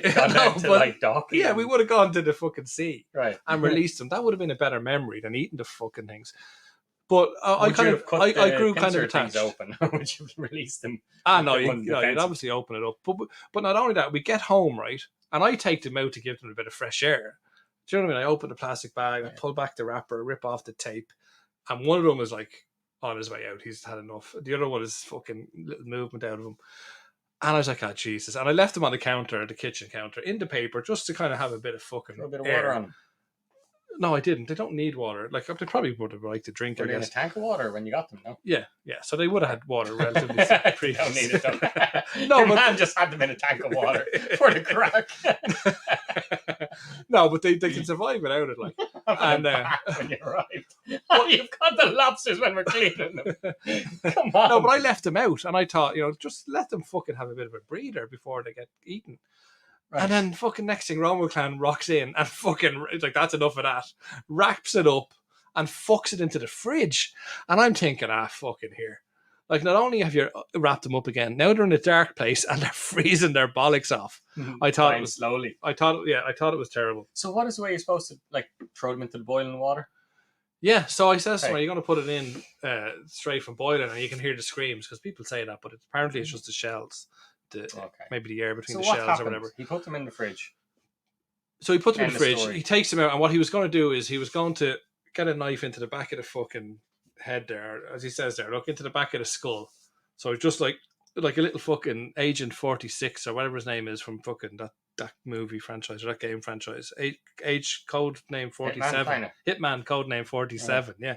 He's like him. He just sneaks up behind the fucking lobster. It's like a little slight move, and you'd miss it. If you blink, you'd miss it. It's like he kills the fucking thing. Thing's gone. Like, in fairness, I didn't know what was coming. And then the second one, same thing again. Second one must have known what was coming. Oh, the second one saw the other one. And I was like, bollocks. You know, he probably kicked a little bit, but he didn't stand a chance. Try and move his but I didn't even see it happening. I was worried about it all belly.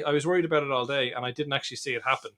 And I just never fucking... I don't think Benji said really wrong with never that picture. Yeah, I don't think Benji intended eating them. Was he just buying them to murder them? No, Benji says that they just chucked them into boiling water alive, and they do. Yeah, but that's the Roma clan. All the second one showed him. If you don't tell me what you know, do you know what the gas thing is? He's probably not taking the piss there. He probably fucking did that. He probably lifted him up. I was sitting at this fucking counter table and I was talking shit to someone, whoever else it was, fucking Panda or fucking one of these lads, and I was talking shit, and I'd say Ron McClan was at the counter and he probably looked over his shoulder. Look at that Cleary cunt talking shit now. And he's like, I'm going to kill you, motherfucker. He basically taunted, I'd say. He taunted the fucking lobsters. No one I couldn't see. So I missed the whole fucking thing. You didn't even see them. I didn't know. Next thing I knew they were in the fucking thing. Like, we did. We ate them. Yeah, and it was grand. Delicious. It was nice. I wouldn't say delicious, but it's nice. It's nice. I'm not a big fan of seafood, you see. Neither am I, but I've only had lobster twice. It's amazing. Yeah, no, it is. It's nice. It's definitely. Would you do the whole experience again and keep them alive? But before we did that, we gave them an option. We kind of probably did like the Thai prison earlier on in the show. We raced them. No, we didn't fight them. We raced them. We lay out some chickadees along the kitchen counter. I have a picture. Did you see it? No. We laid out some chickadees and tried to race it, but they didn't. And what was the prize if the one that finished first would live? Well, we told them was that one of them would live, but no, the intention was to brutally murder both of them. Unfortunately, that's not brutal. If it was a so there they are. One is moving. I'm just showing Charlie now the picture. Yeah, one's moving. He had a chance. And what are these red things here? They're just its fucking tentacles. Why don't? Okay. So yeah, unfortunately, we killed him. Would I do it again? I guess the thing is, I waterboarded them first.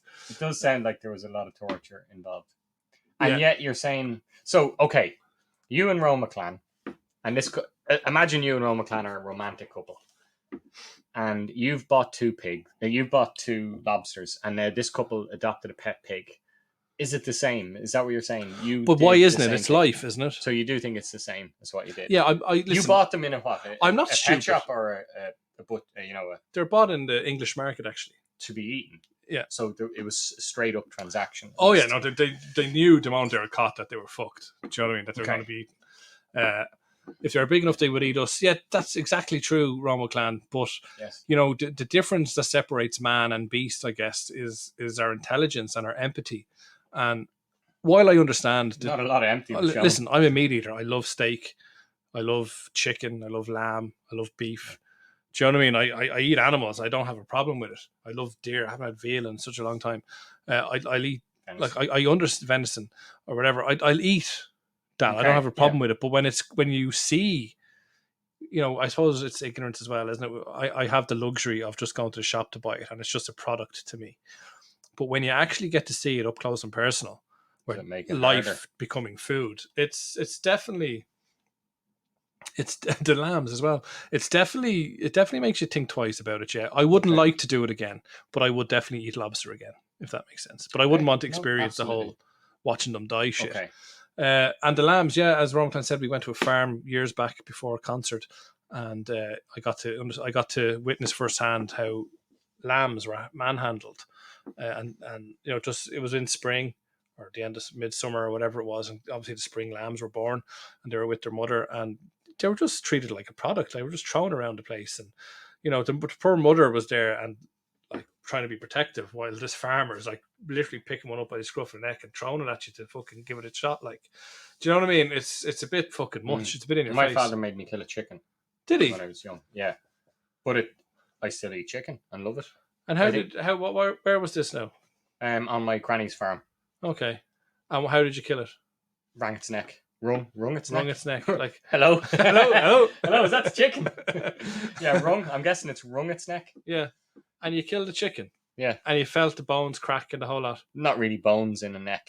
But you heard a little crack. Like, you knew you'd been successful. Yeah. And then next thing, lifelessness. No. Did it run around for a few minutes? It does run around for a little bit, yeah.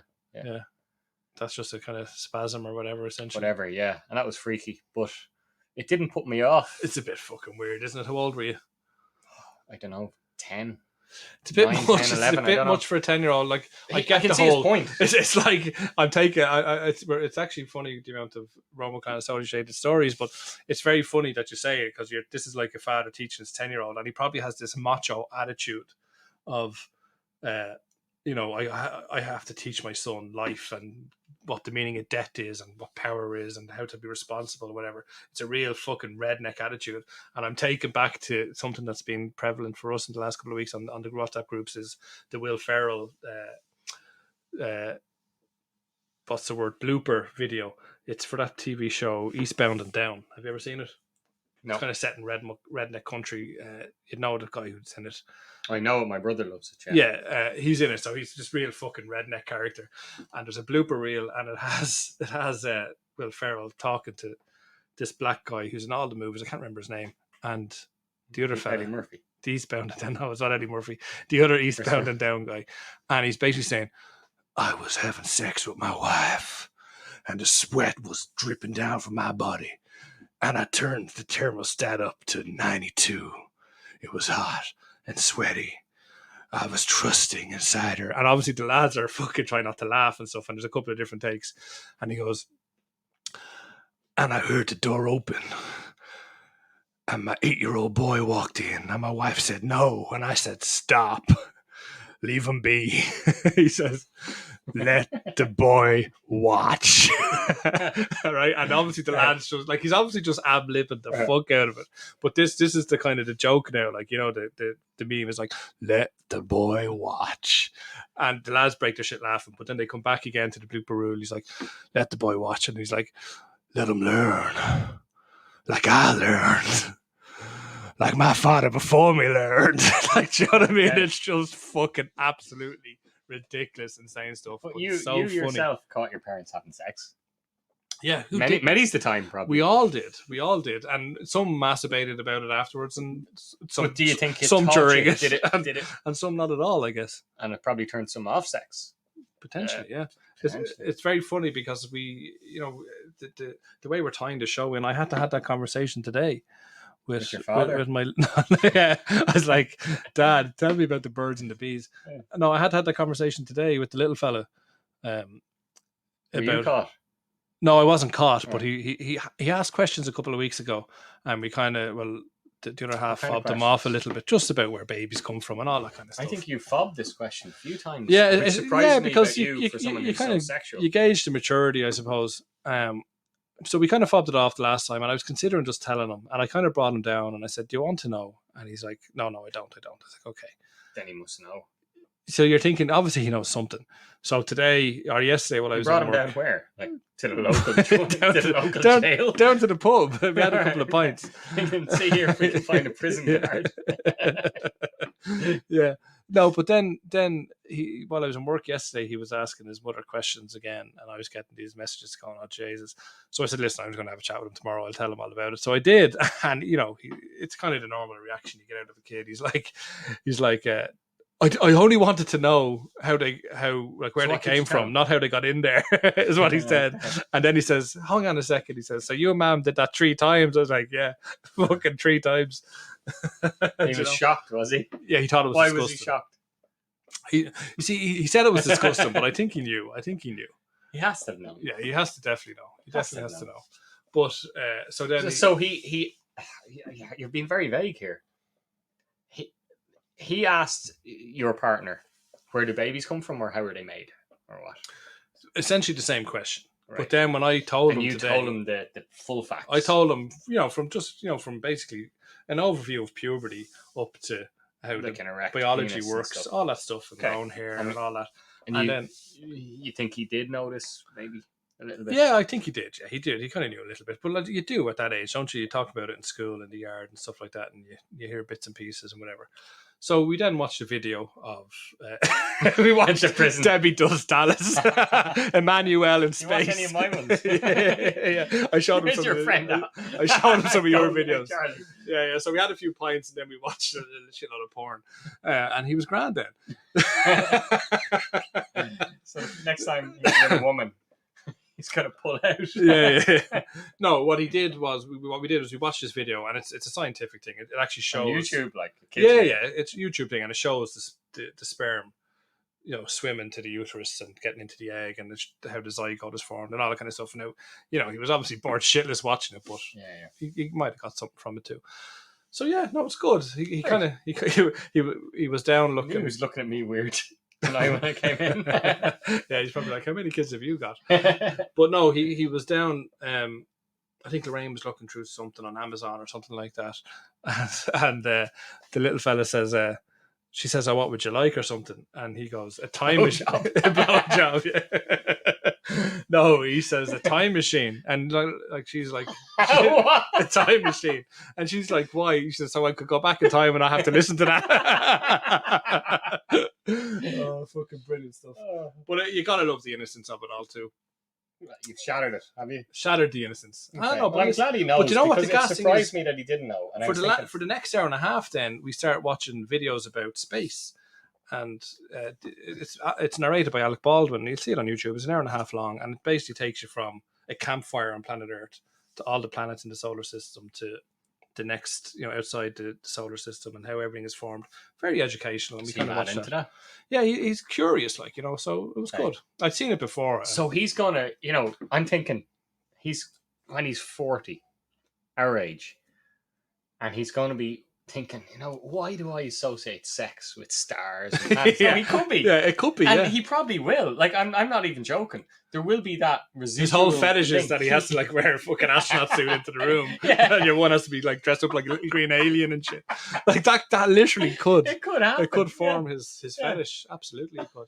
Well, I hope you're listening back to this show, young man, in years to come. Hopefully, or not hopefully, but maybe when I've passed, and have a little chuckle about today's day. Yeah, that we talked about you. Absolutely. And come to me if you want to know. If you want to go into level, we actually played a game then afterwards. We played a game called Gloomhaven. Yeah, do you think enough? We played a game. It's basically Dungeons and Dragons, for the want of a better word. And what's my point of telling that story?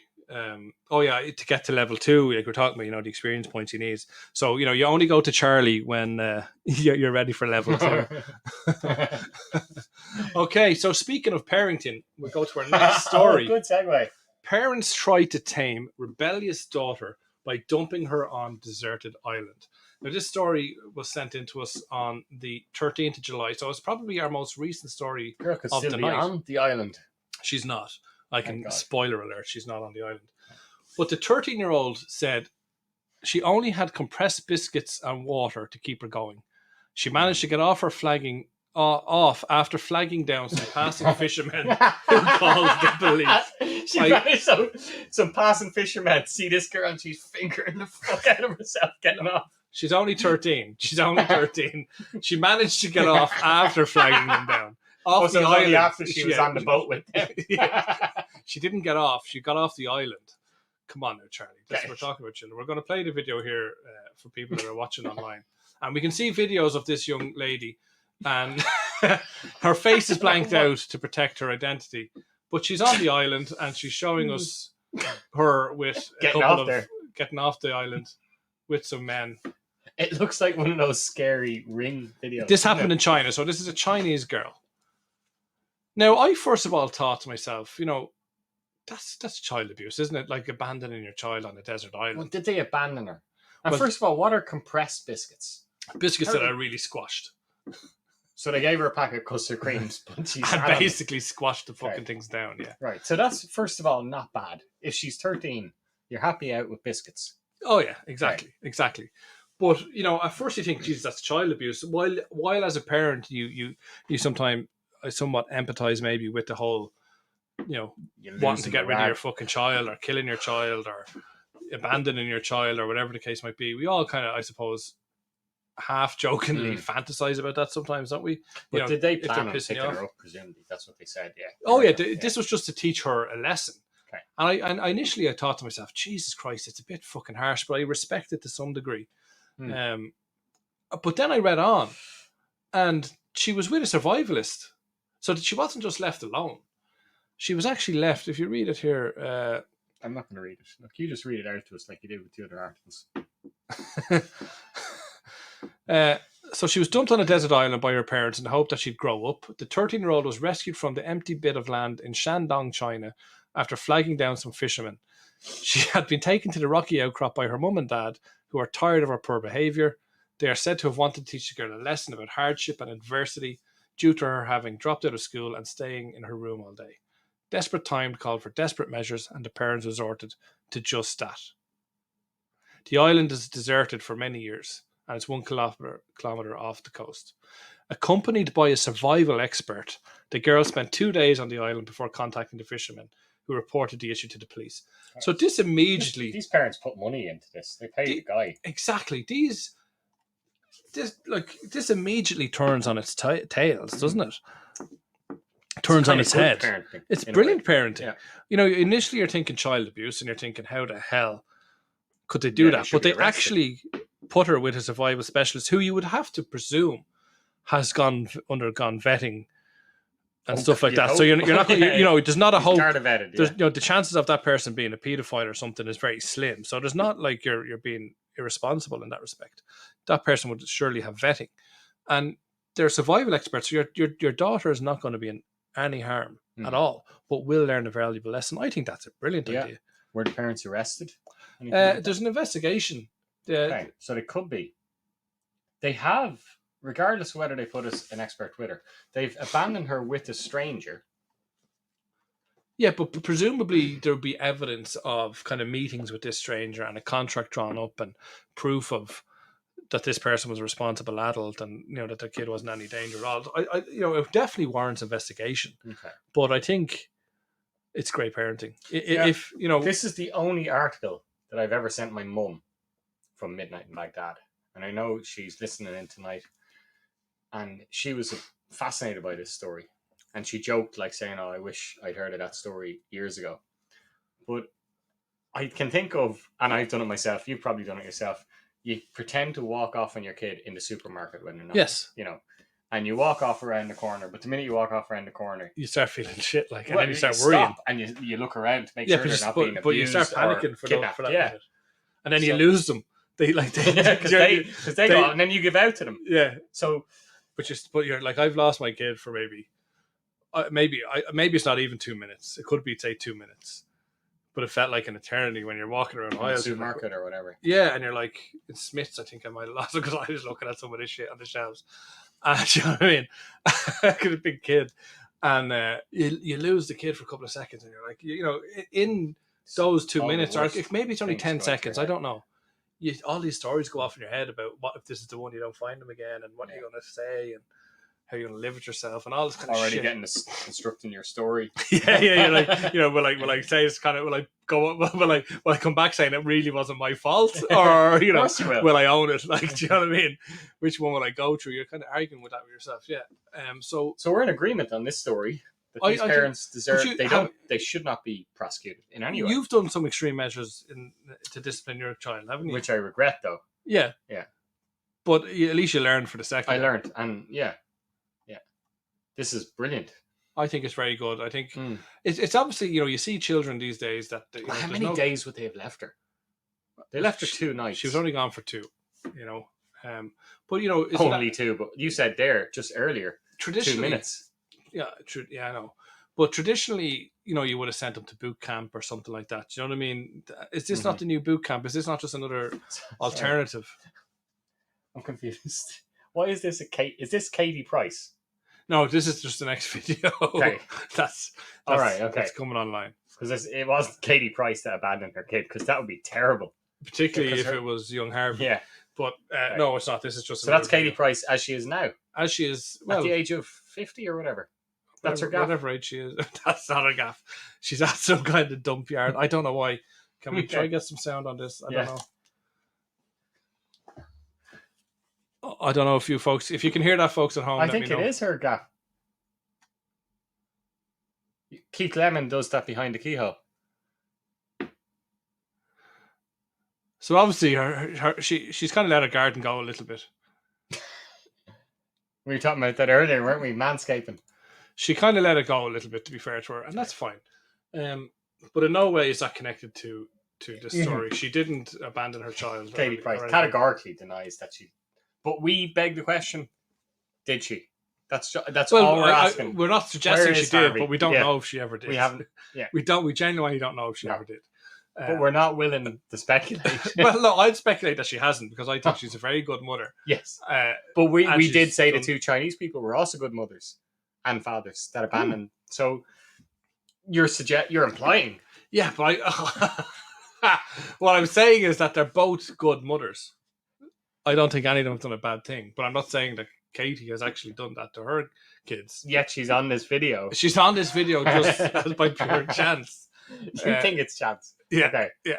Okay. That's all we say on that matter. Speaking of Katie Price. Speaking of Katie Price, emergency crew rescues sex doll after mistaking it for drowning woman. This story came to us in June 22nd this year. So talk to me about this, Charlie. So we're back in Japan, which we haven't been in there yet. Sex doll mad, Charlie is. Sex doll mad, they are in Japan. So I think this is just a funny story. There's no meaning to it or anything. But basically, the Coast Guard were called because someone thought a woman was drowning in the sea. The Coast Guard arrive, and it turns out that it's not an actual person drowning. It's a sex doll. So they issued an SOS. Save our sex doll. Yes. And they actually, you can see the video online. They pull her out of the water with the hinges and everything.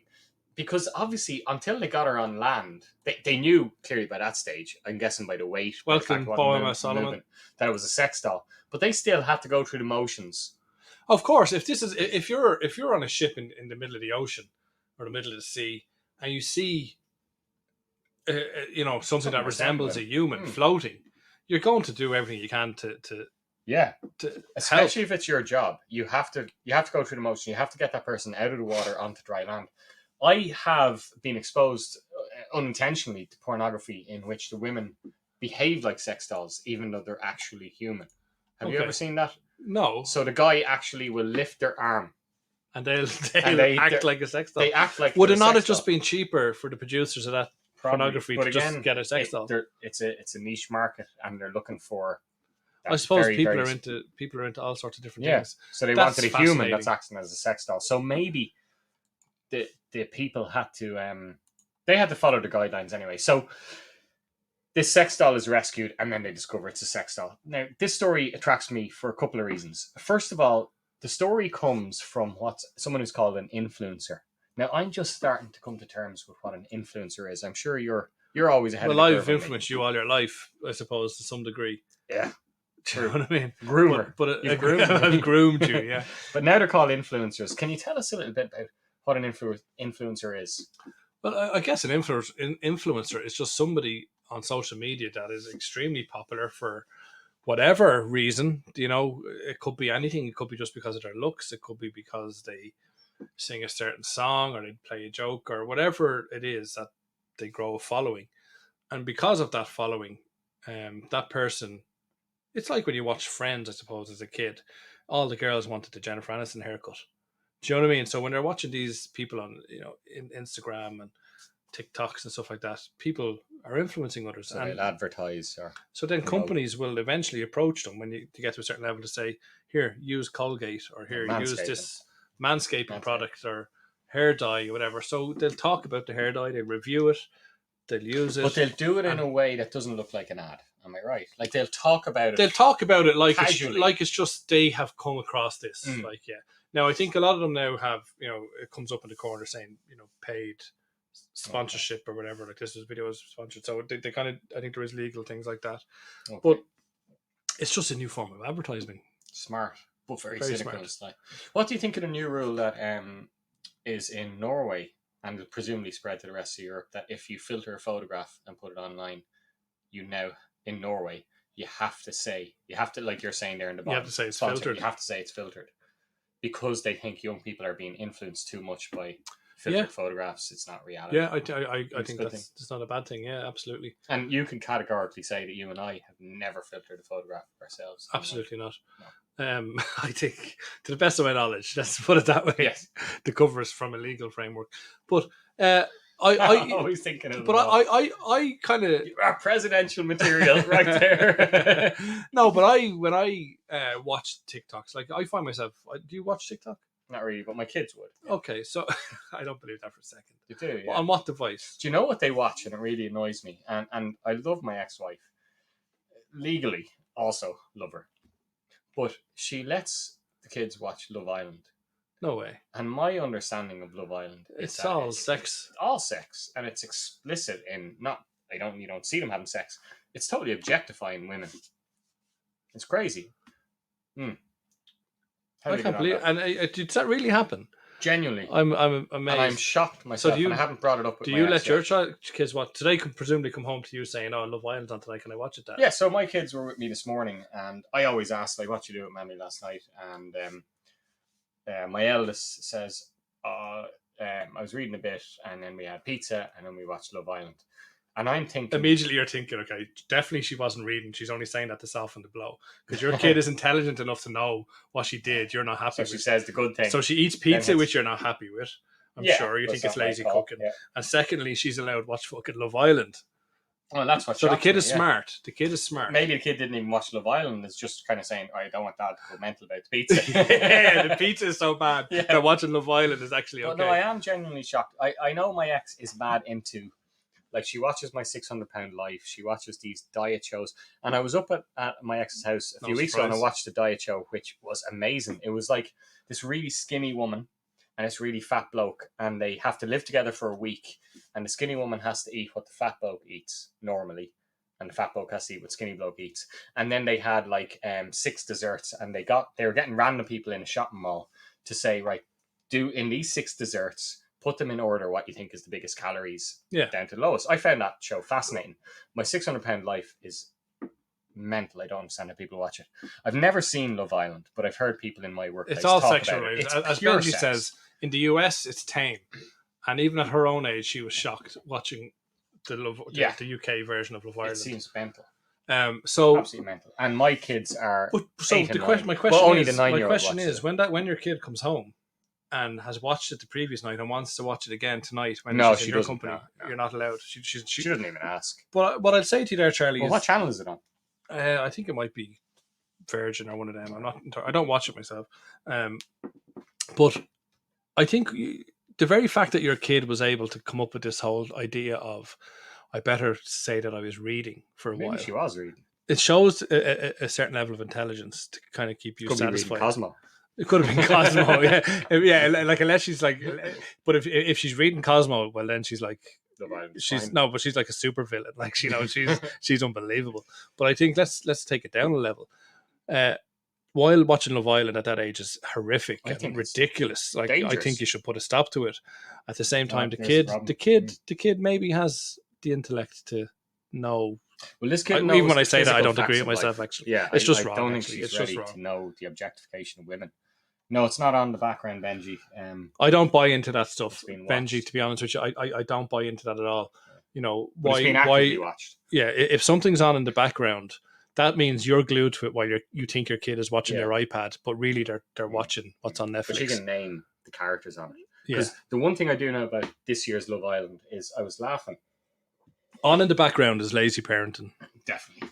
I was laughing because this year on Love Island it was all advertised that they're going to have people with physical disabilities on it, or it was going to be a disabled character. And then I saw a picture of the guy who's disabled. He has a club foot, but he looks in every way normal. Like he's absolutely fine. He's got the usual tattoos. He's incredibly handsome and so on. So it's pathetic how they advertise it, act like they're doing something good. But I can't even think what my point was. Your kid basically watches. I think you should put a stop to it. But the sex doll, yeah, you can definitely. It's a funny story. You can understand how. Oh yeah, the influencer. The influencer. Sorry, yeah. I think there's something more to this story, and I know you think I'm a conspiracy theorist. The influencer just happened to be in the ocean, and can you pull up this story? The influencer said they were in the ocean, so it's a Japanese influencer. They have go further there. They have 272,000 followers. Okay, so you're saying that they probably just staged this whole thing? I think they staged it. I think they rang it in. The influencer said, while filming a fishing video, I thought a dead body floating in the water had washed up, but it was a blow-up doll. For 1 second, I don't believe that. Yeah, I guess you have to believe, don't you, in reality that this was staged. This is what I'm saying. And I asked you the question, do you watch TikTok? And you said your daughter did, and we went off on a tangent. But I do watch TikTok, and I find myself getting engrossed in it. Like, you could lose 30 minutes of your life watching these TikToks. Just flicking and finding funny stuff and videos you've seen before. You're seeing recordings of stuff you've seen before, like old shows, but you reminisce so much of it that you watch it again. Okay. You're seeing, like, obviously scantily clad women, you're seeing pranks, you're seeing jokes. It's obviously just pure entertainment and bullshit, but it's mindless entertainment. Thanks for that face swap, by the way, thing. Yeah, and my ex-wife is on that now. you see conspiracy theorists, and you see people like, oh my god. So would you watch those whole thing? Like, you'd watch some of them. Fake moon or whatever. Yeah, fake moon. And you saw the ocean on fire there in the last couple of weeks. Did you? The oil pipeline burst, or the gas pipeline burst, and there was a fire in the ocean. And he's talking, and he's on, and he's like, oh my god, you see, this is proven, like the Americans sent a bomb into the... And it's just a random guy. Yeah, this is a random guy who's just gathered a few followers. He's like, oh, the US detonated a bomb in the ocean. Normally when these things are planned, it takes weeks and months of planning, but this just was out of the blue and happened within like an hour's notice or something. And then next thing, the week later, there was this like fire in the ocean. So that wasn't really a gas pipe bomb. This was some sea monster or something that they wanted to destroy before it got to the surface or whatever, or threaten people. So you kind of find yourself buying into that a little bit as you're watching it, because your brain, you're an adult. Can you imagine the effect? Yeah, your brain switches off for a second, and you kind of become enthralled with this idea of like this fantasy of like, how cool would that be, kind of thing. Yeah, we love that, don't we? And then obviously you kind of, but the beauty about this is when you go Google, did the Americans detonate a bomb? They did. And then you see the ring of the fire happened, the gas pipe actually happened. So these are real world events, using facts to suit their own narrative, and the flat earthers use it and stuff. And it is, so you do kind of, because it's kind of based on fact, it makes you wonder, is this stuff real? And you start to question reality and what's real and what's not real. Do you know what I mean? And I think we find ourselves doing that a lot. But again, I go back. And then you find some genuine videos with world experience. The majority of people, no offense, the majority of people I imagine who watch TikTok are younger people. Oh, absolutely, yeah. And they're easily influenced by exactly. This is my point. I obviously see through it a little bit. For a moment, you are taken away because your brain is just melting watching this bullshit. Love the excitement of something. Yeah, but then when you think about, Jesus Christ, kids will start to believe this stuff. Like, your kids watching TikTok will believe the earth is flat. Yeah, my kids have said crazy stuff and they get it from TikTok. Do you know? Yeah, about famine or whatever. Yeah. So it's definitely something to be careful of. So these influencers are the same. They can sprout stuff, and these kids, like, how many followers did that TikTok 272,000. That's huge. How many? We have 2 people listening to us right now. So you know what I mean? But we are the influencers of the future. But we're telling the truth. Yeah. Exactly. So it's definitely an interesting story. It's a funny story. Yes. Can I add one thing? Yes. I know you think I'm obsessed with sex dolls. Well, there's been a sex doll story in the last 3 or 4 shows. Yes. And I've got another one as well. Okay. Right. So there was a theory as to why the sex doll ended up in the ocean, and it was that it's illegal dumping. So that it wasn't set up by this influencer. It was illegal dumping because Japan apparently is very strict about its dumping laws. So it was illegal dumping. And that a way of solving this is in Japan, there is now funeral service. So when you're sex doll, when you're done with your sex doll, instead of dumping it, getting rid of it or whatever, you can actually do a funeral service for it and go through the proper ceremonies. Japanese are crazy for that stuff, aren't they? Some of the stories that we've done in the last few shows, though, have shown that people treat sex dolls as real people. Yeah, so why not have funerals? Why not have a funeral? Yeah, and I'm just gonna. It's a big thing for them. You know, they really believe in it. And it just says here, an enterprising Japanese artist is catering to heartsick kinksters by holding memorial services for sex dolls that have outlived their use. So first of all, the idea that a sex doll outlives its use, I think, is interesting. Because I just presumed if you get a sex doll, because it costs so much, you're going to have it for life.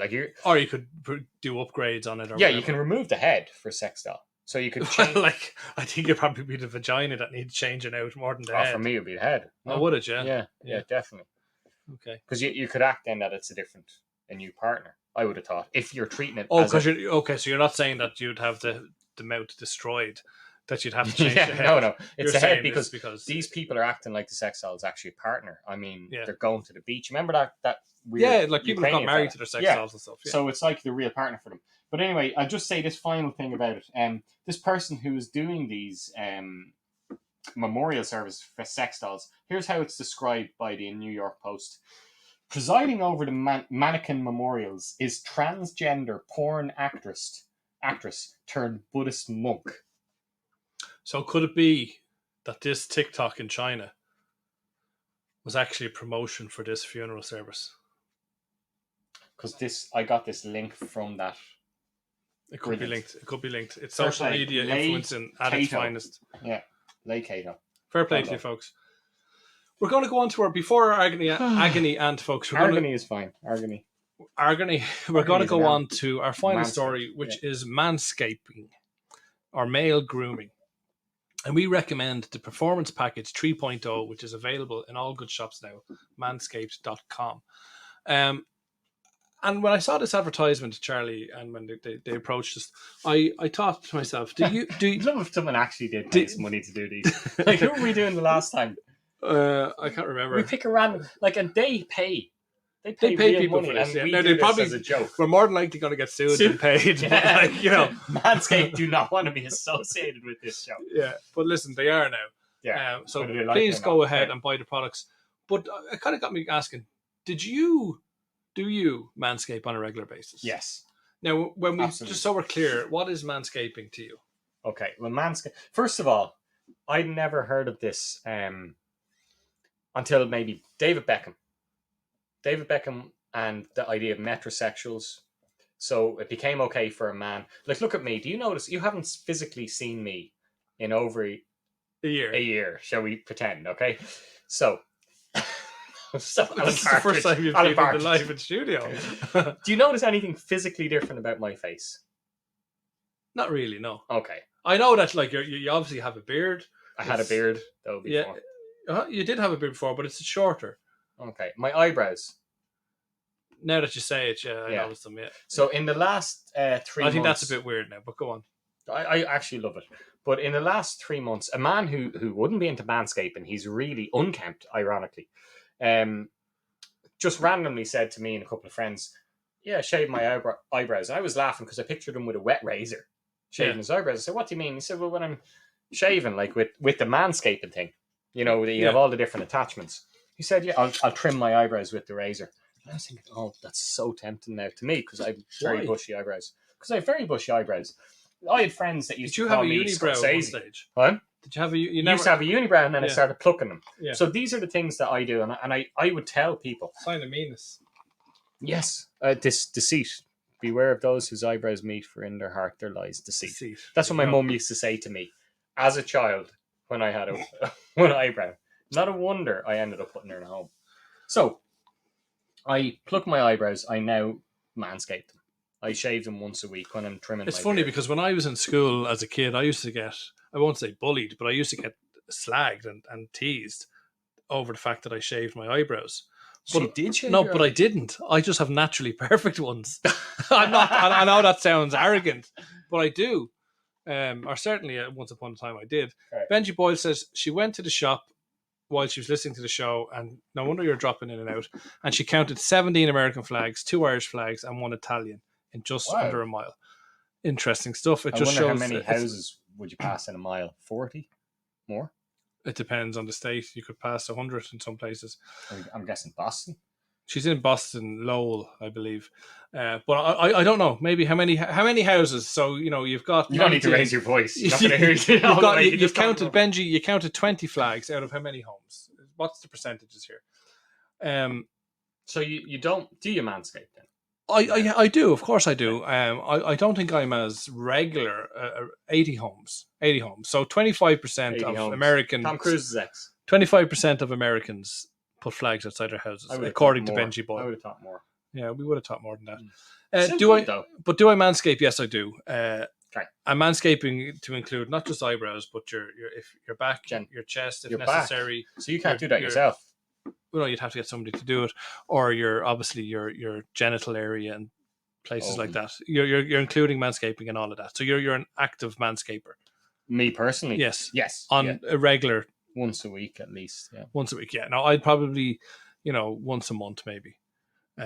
But unless there's a special occasion, do you know what I mean? Like unless you knew that it was going to be like unless you've booked in a special occasion. Yeah. The Veet, I could smell the Veet a mile away. I think. Oh, but this is the thing about manscaping for me. Is when you Veet, and Veet is the wax removal cream. You don't do that, do you? I did. I don't anymore, but I used to. Do it on? Used to do it on my back and stuff, and really? You try it on your genitals and stuff. Agonizing. It's not really, but. It would be more if I went the other direction. I was on country roads. Well, there you go. So next time when you go to the shop, Benji, can you go the other way and give us a count, please, so we can establish what the percentages are. But there was this distinctive. Anyone that has used body hair wax removal cream or Veet, there is this distinctive smell. Yeah. Do you know it? Yes. That repulsive smell. Yeah. Well, not repulsive, but definitely something that you've never smelled before. But I don't know if this is just for you, but when I do Manscape, I get that smell when I just use the razor. It's not just the cream. It's definitely got to do with some kind of chemical reaction to your hair being removed that causes that smell. It has to be. In a private area? Yeah. Or so you wouldn't smell it when you're shaving your face? No, but just your man hair. Do you get that smell when you just use a razor? No, I've never used Veet, but I know the smell you're talking about. I find it overpowering. So you've never used Veet. So there is this. So you're acknowledging the fact that when you shave your hair with an actual electric razor or whatever, there is a smell. No, I don't get a smell. I mean, like I've smelt the smell of Veet from someone else. Okay. But I definitely don't get a smell. I wonder if that's just me, because I definitely, and I have got this. Could it be just like a mental association? Maybe because I'm doing it, I expect to smell that smell. So it tastes what you think all over again, isn't it? It's that philosophy. Yeah. But you said you don't find the smell repulsive. No, I find it's not. I wouldn't say it's a pleasurable smell. It's just a smell. It's overwhelming. I wouldn't have thought it's overwhelming. Okay. But it is interesting. So let us know, folks. And you Veeted your genitals. But I wouldn't do that on a regular basis. I just use a razor or something now. Okay. Man up and wax. No, I've let my partner wax me once. I let her wax me once. Is Veet different to waxing? Veet is just like a cream you put on yourself and then you shower it off. So and there's this little scraper imagine thing. What that's doing. Yeah, kind of plastic. Yeah, there's a plastic scraper thing as well. That's an intense thing then, if it actually can remove the hair from the skin. It clearly is. Yeah, there's definitely burning or something going on in the skin, like you know. So guys, let us know. It's interesting to know if I'm just that person that smells. Yeah, I definitely don't get a smell, and I would manscape regularly. Interesting to see. But folks, again, manscaped.com. The Performance Package 3.0 is available now. Use the 2.0 one. These give you the right tools for the job. It says proper grooming requires precision engineered tools. Not only does a man's sensitive areas require it, but hygiene demands it. They're actually advertising this as... That's what I told you. It's for your genital areas. I never knew that. No, I tried to tell you this. I don't think a lot of blokes would use that in their genital areas. No, they would, because there's all different attachments and tools for different areas of your body. It's a fantastic stuff. And if you're interested, you can get their cleanser, their reviver, and their preserver balms to prevent Crop preservers. Their tagline is shave off. What was it? We've closed it down. We've closed it down, folks. Shave We've off done enough of ball that. fluff. Our final segment of the show, folks, and if you want to talk about or bring up any little topics or call in, now's the time to do so before we finish up. But we're going to finish up now with "Oh, I'm in agony." And has anyone written into us this week, Charlie? Someone had. One person did. One Thank person God. wrote into us. Come hell or high water, this is what you're getting. Okay, It's lovely to actually see you do that live in studio after a year and a half. Everyone thinks that's a button we press, that it's a recording, but no, that's I do it live every time. So well, it's just incredible. Yeah, and you do it the same modulation. I actually thought you'd record it. No, I do it every time. Unbelievable. So that's the benefit of being here in person, pal. The way things are going, it could be a while before I am again. With the Delta variant. Just meant in my personal life. Okay, who's writing into me this week? Actually, someone who shares my name, Charlie. Charlie, interesting. So, dear Goldie, when I first met the man who was to be my husband, he was living life as an openly gay man. However... Sorry, can you just start again, please? Yeah. Dear Goldie, when I first met the man who was to be my husband, he was living life as an openly gay man. Okay. However, as we started to get close, I encouraged him to seek conversion therapy with our local pastor, himself a former paedophile. The conversion therapy... This is a heavy one. Yeah. The conversion therapy worked, and my husband was cured of his homosexuality. We got married and have had 3 long years of married bliss. However, I recently suspect that he has started to give gay to other men behind my back. Give gay, okay. Yeah. What should I do? Charlie. And can we just can we clear it up? This isn't actually you. This is Charlie. So Charlie, I'd tell you straight up if I thought my partner was with other men behind. So Charlie is a female. I was wondering. I think CHARLIE is a male. If it was a female, it would be CHARLEY. Yeah, but basically Charlie is saying here that when they met their husband, he was an openly gay man, and they encouraged to conversion therapy. So that would suggest that Charlie is definitely a woman, or certainly identifies as a woman. I'd say it identifies as a woman. Yeah. Okay. Well, either way, is a woman. Okay. So thank you for writing in. My first kind of concern or query or conundrum or whatever you want to call it is why and how, what are the circumstances that led to you marrying an openly gay man, and why did he agree to it?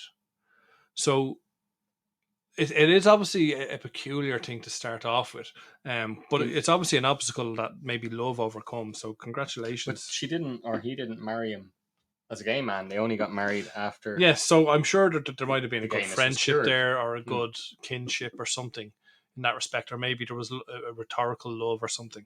But there was definitely a connection, and connections are probably the most important things. Okay. And you encouraged, I suppose, conversion therapy. I didn't, no.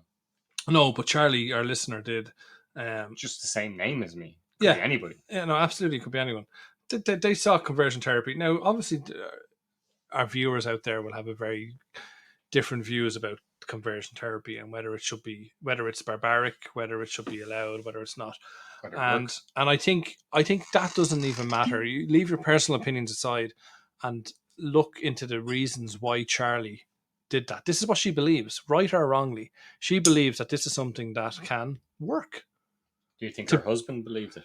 Maybe not, but she believed it was something that could work to keep those two together, and in good faith suggested it. So again, I don't want to condone you so much, while a lot of people would condone you for it. I don't want to. I think you acted in the best interest of your relationship. Yeah.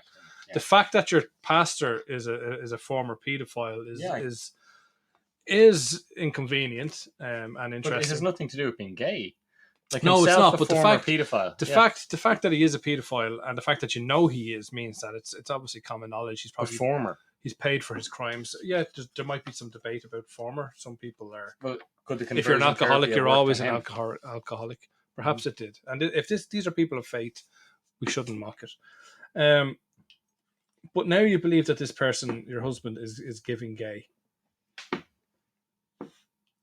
to other men. And I think the answer to that, Charlie, is that while you acted in good faith and while I respect you for trying to salvage your marriage, Sorry, just I'm not saying you, Yeah, Charlie. I'm I- saying Charlie, our yeah. listener. Don't look at me. Yeah. I'm ashamed. I'm ashamed. No, but what I I'm saying is I should have changed my name. while you have acted in good faith and I respect you fighting for your marriage, and that's all anyone can do is fight in the best interest of